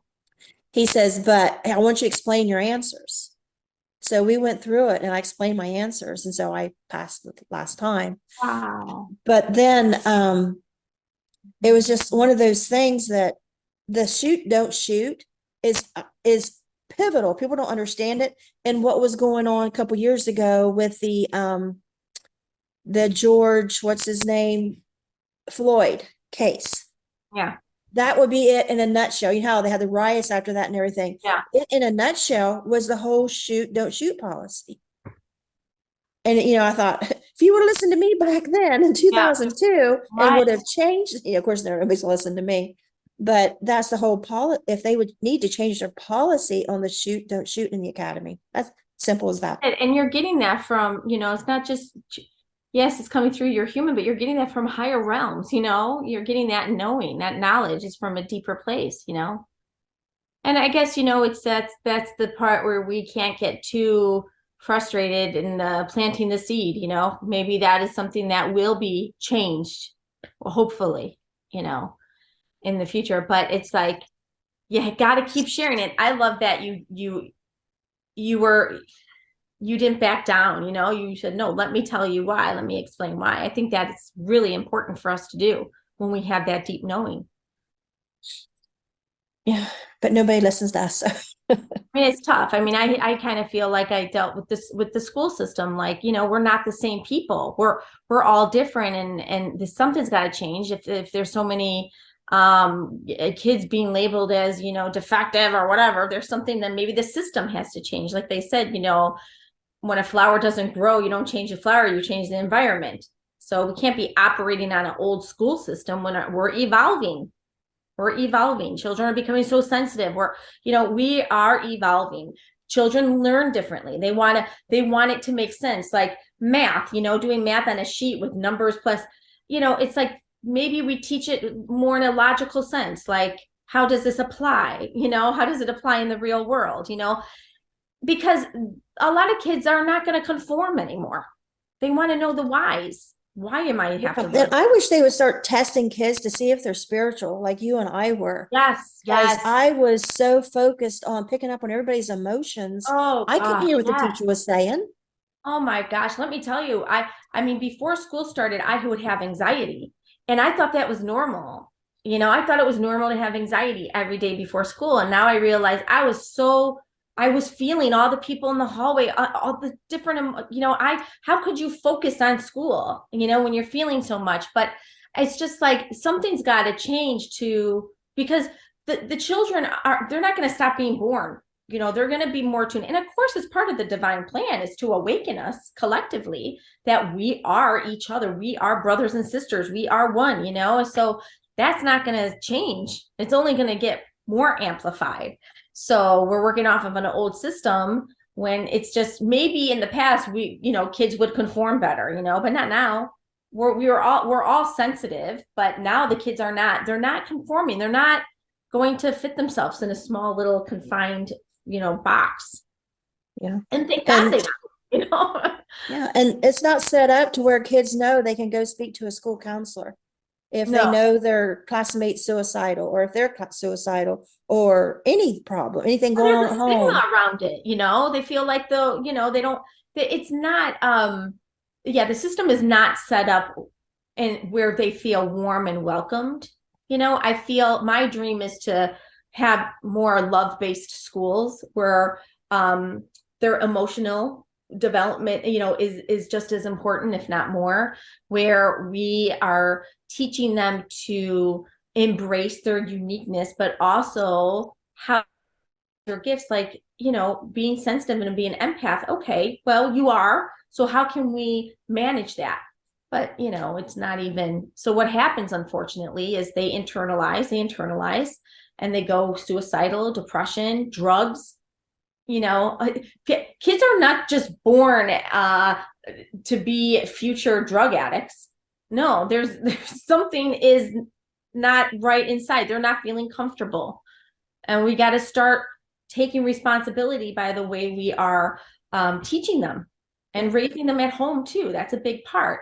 And a lot But of kids don't have anybody at home to no, talk to them and teach them morals or a lot of times anything. they go home to an empty house. You know, a lot of times their parents are working till 6 or 7. So, you know, where are they getting their information too? You know, and if they're just on social media or YouTube, you know, this is where they're getting this is what's raising them, basically. It's so scary, but it's social media is raising them. And so, And the statistics of um, moms at home with the kids, what's it called?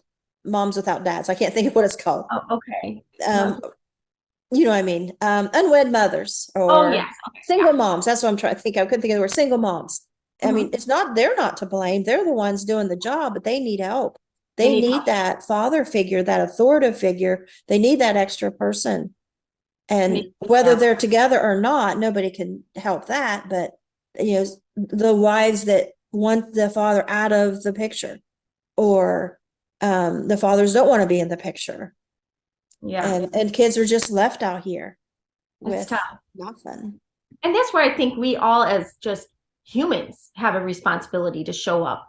If the father's not there, then is there an uncle? There's so, you know, we all have responsibility to be tuned into what the children need, you know, and of course that also has to do with first, you know, taking care of ourselves, healing and loving ourselves so we can be able to tune into that. I think we have a lot of wounded adults out there who are completely blinded by what is needed from the kids, you know, if you can't show up for yourself. So there's a lot of healing that has to happen, but the kids are suffering because no one's there to give them that pure love of you're perfect. There's nothing wrong with you, you know, because right now they're just internalizing it as they're bad kids or they just don't belong, or, you know, it's just, or let's face it, I'm not worthy of my parents' attention. I'm not worthy of my dad's presence. Something's wrong with me.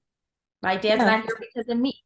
Yeah. And grades aren't, and kids don't get this message that grades aren't the only thing that matters, because Oh, that's all they're being shown in school, is that those well, that's grades are. all. That's the main focus.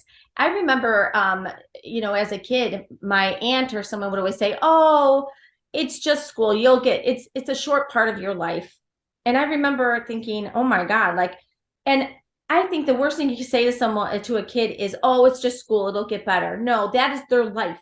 Their life is Mhm. school. The pressures of being accepted. That you don't tell someone, "Oh, 4 years will go by fast." For a kid, 4 years is a long time. Yeah. For a kid, that's a long time.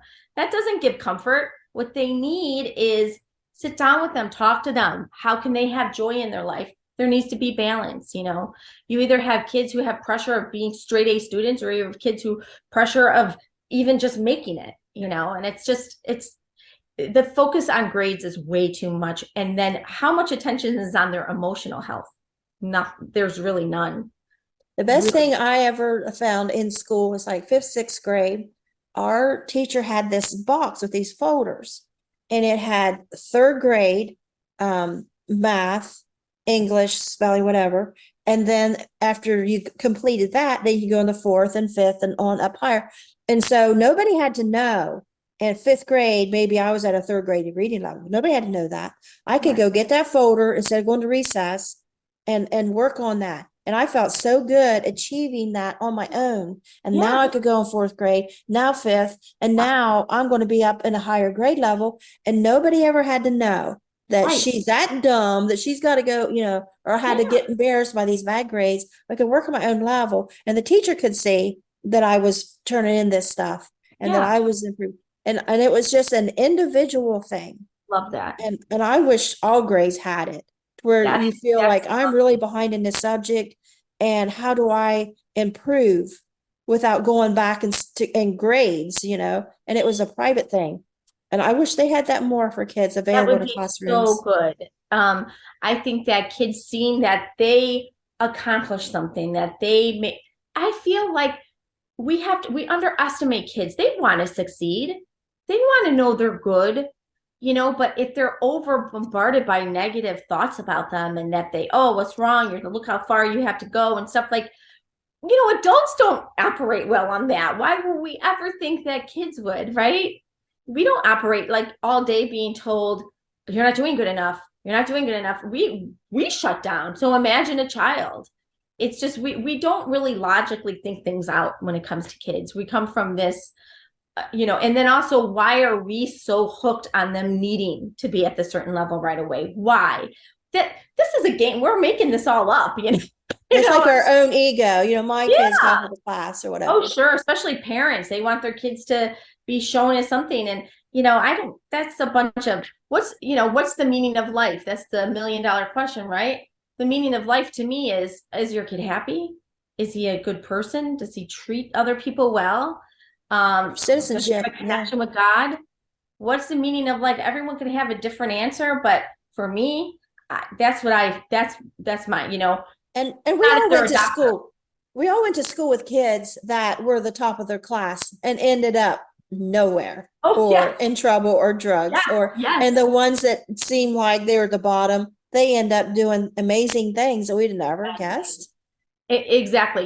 They maybe school, the way it was set up, wasn't the environment for that flower to blossom. Maybe it was after school. I have a client whose son struggled to even pass high school. And when she was talking, when we would have a session, she'd be like, I'm just so worried. I said, I got to tell you, Diana, I'm like, this kid's going to blow your mind. He is a brilliant kid. And I think all he wants to do is learn about planes. I go, let him. I think he was labeled with like autism or ADHD, something like that. And I said, just forget about those labels. If he's into planes, there's a reason. You got to trust him. He wants you to trust him. Well, fast forward, he's out of high school. He just got a job as a pilot to transport organs. I'm like, mind blown. I'm like, see? She's like, oh, he's doing amazing. And school wasn't his thing, but he got through it. He got a GED or whatever, and he hated it. He absolutely hated it. And there was nothing that she could do to make him love school. I said, this is not the answer you're looking for, but you just got to get through these years because this kid's going to fly. Literally, now he's flying, but, it's like these kids, a lot of times they are so connected to their purpose. They know why they're here. And to force feed them things that doesn't relate to their purpose is really hard. It's going to get harder and harder because kids are being born more aware. And anything outside of it, it's going to be tough. At some point, we're going to have to surrender and be like, we got to trust them. We have no choice but to trust in them. But if we keep just yelling at them and telling them they're no good, we're not only creating more disharmony with them, we're actually taking away their gift. They're going to have a harder time doing their purpose because they're going to think they're not good, and that's a shame. Take trust on kid, my thing was, show me why this matters. I couldn't see why science matters or geography mattered or spelling. I mean, none of it. I couldn't see why it mattered. Why it matters. And it's hard to tell me why. I know. And when you know that, you go, it's very hard to force yourself. I was the same way. And I remember thinking, well, am I just stupid? And then I remember taking a semester in high school and just giving it my all, even though I didn't like the subject. And I got straight A's. And I'm like, okay, I'm not stupid. I could do it. Try. I just don't want to do it. So then I went back to my, C's and B minuses maybe and a couple of D's. But it's like, I just needed to prove to myself, wait, is it true that I'm, do they think I'm stupid? And then I just wanted to prove it to myself. But then it was hard to keep forcing myself, to do stuff that wasn't for me, and I have a son now, and my 14-year-old, high school's tough for him because he says what you said all the time. Why do I need to know this? And I said, yeah, you're right. I go, but you know what it will teach you? It'll teach you to prove that you can show up in uncomfortable situations and you can get through it. I go, if anything, you just do the best you can because it's going to make you feel good. And then when you go on to your life and he wants to make movies and stuff, you're actually going to be a better filmmaker because when a challenge comes to you, and there will be challenges no matter if you're doing the most amazing job, there will be a challenge, but you'll show up to get through the challenge because in high school, you showed up in math, even though you didn't like math, So there's got to be a reason why. So, but I just talked to him, I'm like, you're right. I'm not going to tell you you're going to need this in school. I'm not going to lie to you, no, unless you're going to be a mathematician, you probably don't need to know this, but you got to get through it. And I realized, when I started college, like 10 years after I got out of high school, I thought, okay, I had so much trouble in school. So what I did is I wrote down everything, and I still do that, everything the teacher said. And I do that like, yes, I'll sit here and write, and then I throw it away because I have to like catch the words out of the air. Like they were just like go right through my head. They wouldn't stick. And so I learned that if I write it down, it helps the words process. I wasn't processing. Oh my gosh, I'm the same way. I have to write it down. It's something like it ingrains inside me. Yeah, I need to write it. Otherwise, you're right. It's like floating words. I am the same way. That's interesting. Wow. Yeah. And like if I could listen to the teacher if I was listening, and I would get the whole story, like say a history thing, but not names, not dates, not places. And that's what they ask on tests. They didn't ask about the story. Exactly. So I could have wrote the whole story too. What they only wanted to know the dates and the specifics, where it's like, I can tell you the whole gist of the story, but yeah, the tiny details, why were those so important? Yeah. Yeah. Like what does that matter? Yeah. Like, see, that's where I'm saying I think the system is about memorize and then forget it. Like it's not going to stay with kids, like memorize a bunch of dates and stuff. What is that going to education? I always remember the teachers who would like bring it to the real world or present it in a way that it was like going to stick with me, And then there were teachers where it was just like, okay, just read chapter so-and-so, memorize your vocabulary, blah, blah, blah, And then the moment you take the test, yeah, it's out of your mind. There's no substance behind it. in fifth grade, I was staring out the window as usual in health class. And my teacher, Mr. Cooper, he started talking about fair to thrive. And he had my complete attention. He was saying how babies in orphanages can will themselves to die, even though they got nurses and perfectly healthy, or old people in nursing homes can will themselves to die. They get lonely, their kids stop coming to see them. Yeah. I wanted to stand on top of my desk and start screaming, we have got to do something about this and we got to do it right now. This is not right. We live in a country where people are being loved under. I mean, I just wanted, like the social worker grew in me. And I didn't realize until I got a lot older that I believe that touched a nerve on my near-death experience at 5 years old. Because at 5 years old, when I was hovering above the pond, a voice come in and let me know my family didn't love me.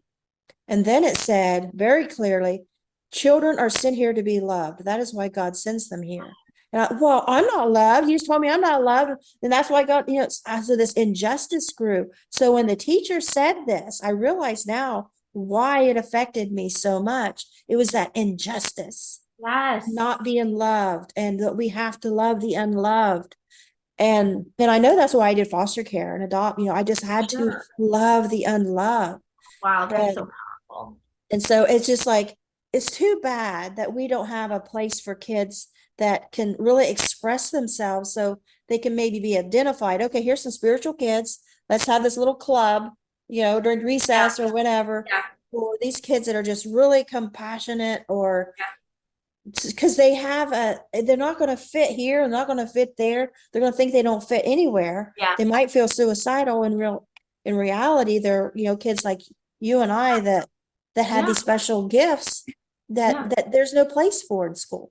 Well, after my experience with my child, and I realized that he's a lot like me, I actually felt a push. I was making my bed and I heard, go on to Meetup and create a group. And so I actually have a group that's now on Facebook called The New Children, Spiritually Gifted Kids. And I realized there was nothing out there. I had people come right that they were waiting for a place like that because it's a safe haven. And basically I just say, you know, I don't have all the answers, but this is a space of love. Be who you are.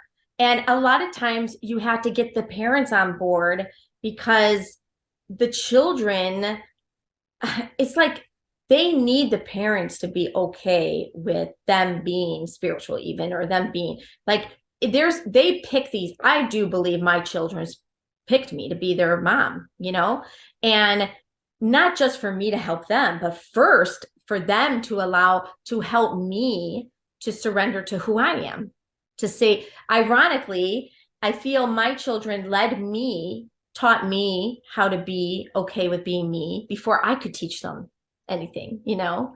So they're out there. They are out there. And a lot of these parents are scared. They're scared. And this is what I think parents need to know. They are not just what your child is not just what the school says they are. You know, if you get a good school that highlights their good qualities, great. Unfortunately, most schools are going through a checklist. What can they do? What can they do? What can they do?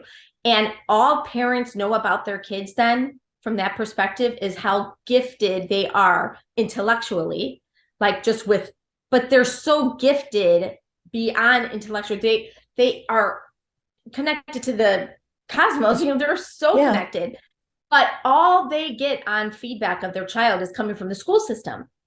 But they have this knowing about their child, but I know I know he's special. I know he's got, you know, but you know, all they're hearing is bad. So they start to abandon their knowing about their child. And that's sad. So having a space, I want, you know, and it should be more out there, but a space where you can share your experience and share why your child is different but special, like a place where kids can come together and parents can come together. I think it's so needed. If you want that link in the description, send it to me. I'm going to send you that because that is I feel my journey with my son is and I have forbid, I feel I'm talking about my one son mostly because he really was the one to really jolt me awake, is part of our mission, I think, is to really get to the parent like me who is in a dark place. You know, before I had that message from God, love him, accept him, and great things will be for him. You know, trust in this knowing you have in your child. There are parents that are suffering in silence. You know, they love their kid, but they're scared for them. They have no place. They don't feel like they're going to be okay in the world where they are. You have to see them through the eyes of love. You know, you have to look at them for their true essence, not by the facade of what society says they should be. Yeah. When I was already graduated high school and had my little boys, and I started thinking maybe I want to go to college, and my mom started laughing at me, and she brought me this letter she had got from the school after I graduated. It was the standardized or whatever it is, these testings they do. And it said the only thing I'd be good at is crafts. And she said, see, you can't go to college. You're too stupid. Why don't you learn how to fix hair so you can fix my hair? You know, be a beautician. I said, I don't want to be a beautician. So I ended up doing really well in college my first 2 years. And my second, I moved to a university instead of a small community. I do really well in small classes. You put me in a big university and I'm too much energy. I learned that I have to sit in the front row. Yeah. In the middle. So it's just tunnel vision. Yes. And sit there and write down everything they say. Yeah, absolutely. But you know, did you hear that one story of Thomas Edison, how he found the letter from his mom? So he was in school and the mom pulled him out of school and told Thomas Edison, said, you know what, honey, they told me that you're too brilliant. They don't know how to teach you at your level of genius, right? So he grew up thinking he was a genius and he was a great inventor, right? He did great things. And after she passed, he found a letter from the school that said, I'm sorry, your son is just not smart. We don't know how to teach him. I think the best you can do is just take him home, and he read this and he was like, wow. But he grew up with his mother telling him that and believing in him. So he believed he was a genius. So that is what he became. Now, isn't that powerful? One of my husband's daughters was considered labeled as gifted. And I think she took that and became a narcissist with it. Oh, yeah. She just knows more than everybody about everything. And she doesn't. She doesn't. Right. I mean, she did in her class, in her school, but later on in college, she wasn't that good of a student either. Wow. And I think they can get a false insecurity For sure. from that Yeah. as well. On the other end of this. It's interesting if it was done on the opposite way. How would it be different for him? That's a good thing to think, because I'm sure that his mom did a lot of that nurturing we were talking about that you don't get at the school, so he probably had a good balance of that, but probably also was able to have a bit more freedom to gravitate to what he was interested in. So maybe he was horrible at spelling and reading and all that, but maybe he was great with the science, so, I mean, obviously he was. So it's interesting. I homeschooled my son for years, and him having the ability to go towards his gifts. He's very artistic and stuff, and letting go of the process. Oh, I learned a lot through homeschooling. I did. I homeschooled my adopted for a while and brought them all up to grade level and beyond. That was fun. Yeah. Oh, yeah. Yeah. And I remember I had this crazy idea of setting the house like a school, like a desk and everything. And that didn't work. I'm like, why would I even think that would work when it wasn't working in there? But I know I learned a lot through homeschool with him. And that was one thing was like, he wasn't into write. I remember he didn't like to write. And I'd be like, you need to write. You need to secure. You need to write. You need to do it. And the more I forced him, and of course, my son is feeling the energy. So he's not just hearing my words. He's feeling, I don't believe in you. What if you can't do this? Oh my God, it means the school's right. You're not good. He was feeling that was what he was hearing, was my energy, And what I learned right away with my son is the more I force something from fear, the more he will run away. Resist. Oh, he will run away. We learned to have fun. Everything was story form. Everything, even spelling, would stand up in a big circle, and the kids would jump up and down. They thought that helped them think of the next letter. And when I first started out, I was doing things wrong. I was giving grades like teachers. Yeah. And one of my twins, girls, were really sensitive, and they would cry when mom gave them a bad grade. So I said, okay, from now on, there's only 100% in here. I remember what I learned from the box of 5th grade. And I said, well, because if you miss this, then you get to take it again. We'll go over it and you'll take it again until you get a 100. So everything ends up being 100. Never worry about, bomb this, because you're going to get 100 by the time we're done. We're going to go over and over it and you're going to get it. And so we had so much fun. And then I take them once a week to the library and say, pick out anything that you want to learn about. And the twins end up learning sign language. And when they went back to school, they went on a field trip to the mental retardation school, and those kids were putting on this play, the singing thing and doing sign language. And my twins were so happy when they come home. They said, Mom, we told our teachers we know sign language. Can we get up there with them? And they said, yeah. So they were up on the stage doing the sign language with the children. And they were so proud. I was so proud of them, because the teacher was like, wow, because they didn't teach that, Right. They learned that homeschooling. Yes, exactly. They taught themselves. They got the CDs and the books, and they did all that. That's another thing I learned. My son loved to self-learn. So I had to find what worked for him, and he was learning so much by wanting to do it himself. And that takes a lot of trust. But then when you realize, oh, but he's doing, like, he taught himself to read. He taught, I have to tell you, I had nothing to do with that, because he felt he's so sensitive. He kept feeling my energy. And I had a little bit of fear of, can I do this? Am I good enough to homeschool him, And then miraculously, divinely, I came across a software for him to do, and it worked perfectly. But yeah, I think that there's such beauty in, that powerful love element, right? Because everything you're doing through homeschool, you're doing it from your heart. You love them. And that ingredient is something that you can't really get in the school system at this time. So it's unfortunately, but it is a necessity. It's a necessity. I'm not saying kids who are in school, as long as they're getting that love and acceptance at home and time to do their creative, or whatever they're drawn to, I think there's got to be a balance, because life is not school. All of life isn't all about school, and kids are put so much emphasis on their life being school, and it's not.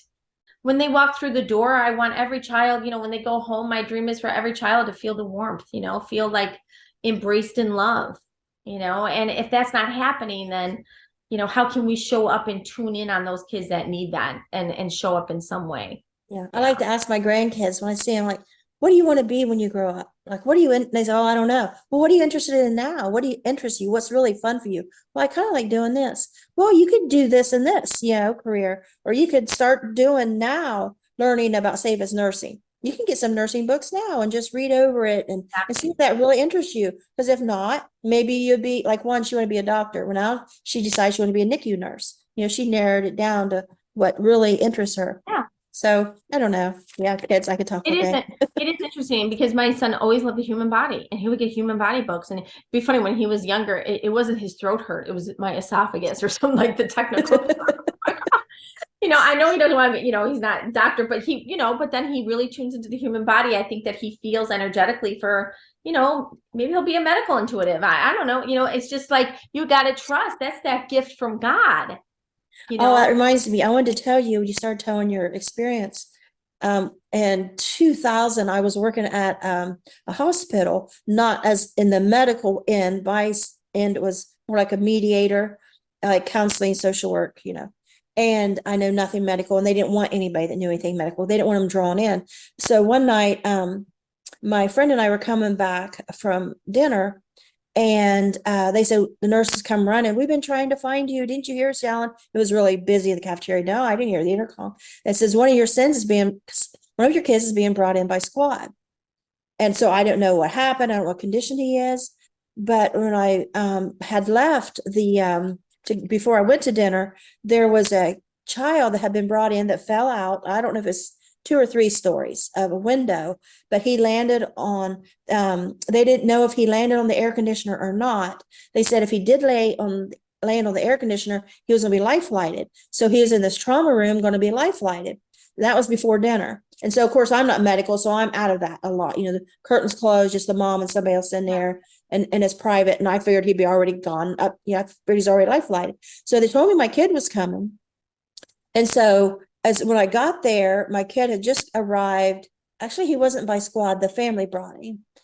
And I can't remember now, actually. And so my mother-in-law is a nurse. And so they say, well, Grandpa was on the tractor, and my son thought Grandpa got in the ditch, and my son ran over, thought he had pushed him out. Grandpa didn't know he's back there. And the tractor ran over him with the wheel when he went around. And the main doctor told me later, she said she really expected a bad outcome on this. He ended up just a scratch. That was it. But at the time, for some reason, the instincts started picking up, and they seemed to X-ray, and I went with him. And they said, Peggy, you can clock out if you want, tend to your son. And I felt drawn. I knew my son was okay instinctively, but that boy in trauma, I felt I needed to go in there. I kept thinking, I need to go in there. So once everything got clear with my son, he was fine. He's waiting to be discharged. I went in, poked up, into the trauma room, and I said, what's going on with him? And the mom and this other one was there. I think it was a mom, grandma. She said, oh, they're sending him home. And I said, oh, they are? I thought he was going to be life flighted. And she says, well, they said if he fell on the air conditioner, he would have been, but they don't think he was. Everything come back okay. But they were still really worried and concerned. I said, well, did they look on his back to see if there's any marks on an air conditioner? They never looked at his back. So I thought, well, he's going to be discharged anyway. So we sat him up, perfect grid mark of air conditioner on his back. Oh my God. And they hurried and they life flighted him. But, I thought later, I instinctively knew my job was inside that room with that little boy and not with my little boy. I just knew my boy was fine. If something kept leading me, go in there, go in there. Oh, wow. I don't know anything Wow. medically, and that's all that happened, but it was like they lifeline. I That don't know what tells you, happened with it, but wow, that gave me chills. That's and so amazing. when you was talking about falling off the window, my mind immediately was going like that little boy I had that was so Yeah. strange. Yeah. Wow. That's amazing. That gives me chills. And I love how you act, you know, and you couldn't walk out of the hospital feeling right without not quite, like you knew you had to because that calling was, and I think Yeah. that's the other thing. Like, I think when the calling's so strong, it's very hard to walk away from something you're supposed to do. But thank goodness you did that. Wow. Huh. Yeah. And some of us may not be this or this or this, but it doesn't mean we don't have our own skills. Everybody. And I just don't feel like schools and maybe a lot of families don't really see what their child is really gifted. Yeah, I think with COVID, it has opened up Yes. more acceptance with homeschool. I think a lot of people who thought they would never homeschool, but then when they were forced to with COVID, realized their kids maybe did better or they enjoyed having time with them or having the ability to see them do some of these gifts that they didn't know was within them. So I think that there is a little bit more acceptance. I feel like I've heard more about homeschooling. There's even more things being offered. If you go online, there's more homeschool programs, there's more homeschool groups. And So the it parents that get to does, work from home now too. yes, It's yeah. nice. So there is a small little silver lining there. I think that um, people who, like I said, didn't expect to do it, they're realizing that they're doing better.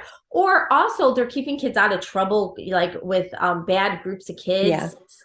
That's another thing. And people worried about school shootings. They got an That alternative was enough. now. That was the other thing I was thinking of. The school shootings also has propelled that. So I think, blinders are being taken off with parents and realizing that just we were trained, right? School is important. School, school, school. Send them But I and think put them on the now, bus and they get home and yeah, you don't see them for 8 hours. They come home and it's like the blinders are off. And now we're like, especially with the shootings, like what? I mean, do you know 2 times I've had alerts that my kids were on a heavy lockdown? Is that the terminology? But basically, that means high alert. My kids, and this is in a suburban, area in Illinois, but my kids have had to hide under desks. My kids had to hide in a locker room. And I just feel like I can't believe that this has happened twice. Like, thank God nothing happened. They found a casing, a bullet casing, and they had a wipe. And I'm glad they took the precaution. But you think, wow, just it's a different time. It's a different time, and not being able to connect with them. The first time my son did sneak his cell phone and say, "Mom, we're on a I forgot what it's called, strong lockdown or anyways, it's the highest level, but I'm okay." And that was it. And I couldn't, then they said they had to turn the phones off, but it was like, oh, whoa, what's going on? And the communication, isn't always great. So it's just like parents start to realize, wait a minute, all this time we thought we don't have a choice, school, school. But then when something like that kind of shakes you, you go, wait, who's telling me I don't have a choice? Who's telling me? Just because we're told that doesn't mean we don't have a choice. Like, we're starting to think outside of the box, I think now. yeah. And just like me being leery going to movie theater because this guy looks a little suspicious, who knows what kids are feeling?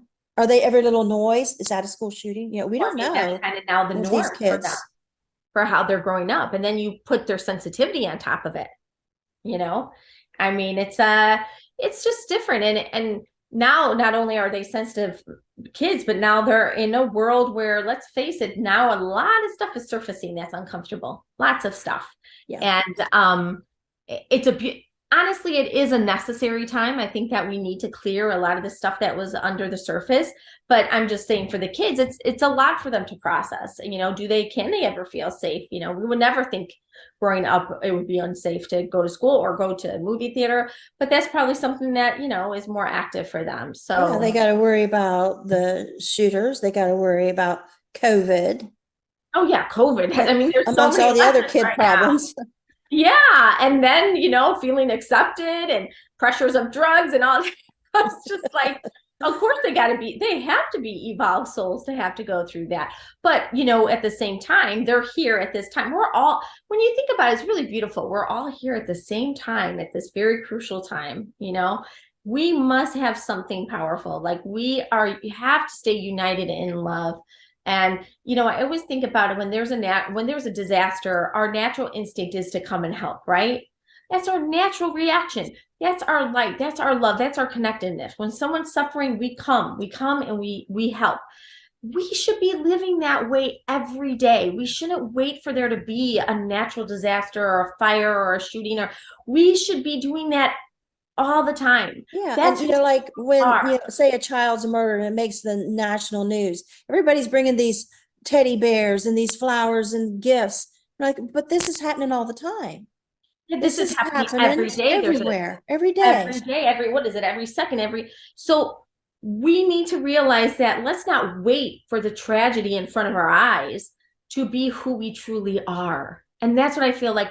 Let's just be. That's why I try to like hold the door open, be nice to the person I try to do my part, because, every day is an opportunity to be the light for someone, instead of waiting for some huge disaster, it's something big that activates it within them. But let's try to have it activated every day we wake up. Let's try to consciously like be that light for others, Yes. and then there's always gonna be a light for you. So it's just, Well, yeah. we have really been on a roll, girl. I know, I do on and on. I'll let you go. I really beautiful. appreciate. Send me any links you. or any contact information you want in your description. Thank you so much. It was so lovely talking to you. So beautiful soul. I feel like I've known you for a long time. That's like, I just thought, I know she's negative, but I better send this Yeah. to. Yeah, exactly. Right. So yeah, I would love to send the other link I'd like to send Okay. you to children. I think that would be, I feel like maybe even if it's just one mom that sees this and, resonates with that, it's worth it. So I'll send you the support group for that. Yeah. Okay. All right. Thanks. Me. Oh, it's nice meeting you. You have a Merry Christmas. Merry Christmas. Happy holidays. Many blessings to you, and thank you for being you. Thank you. Thank you. You too.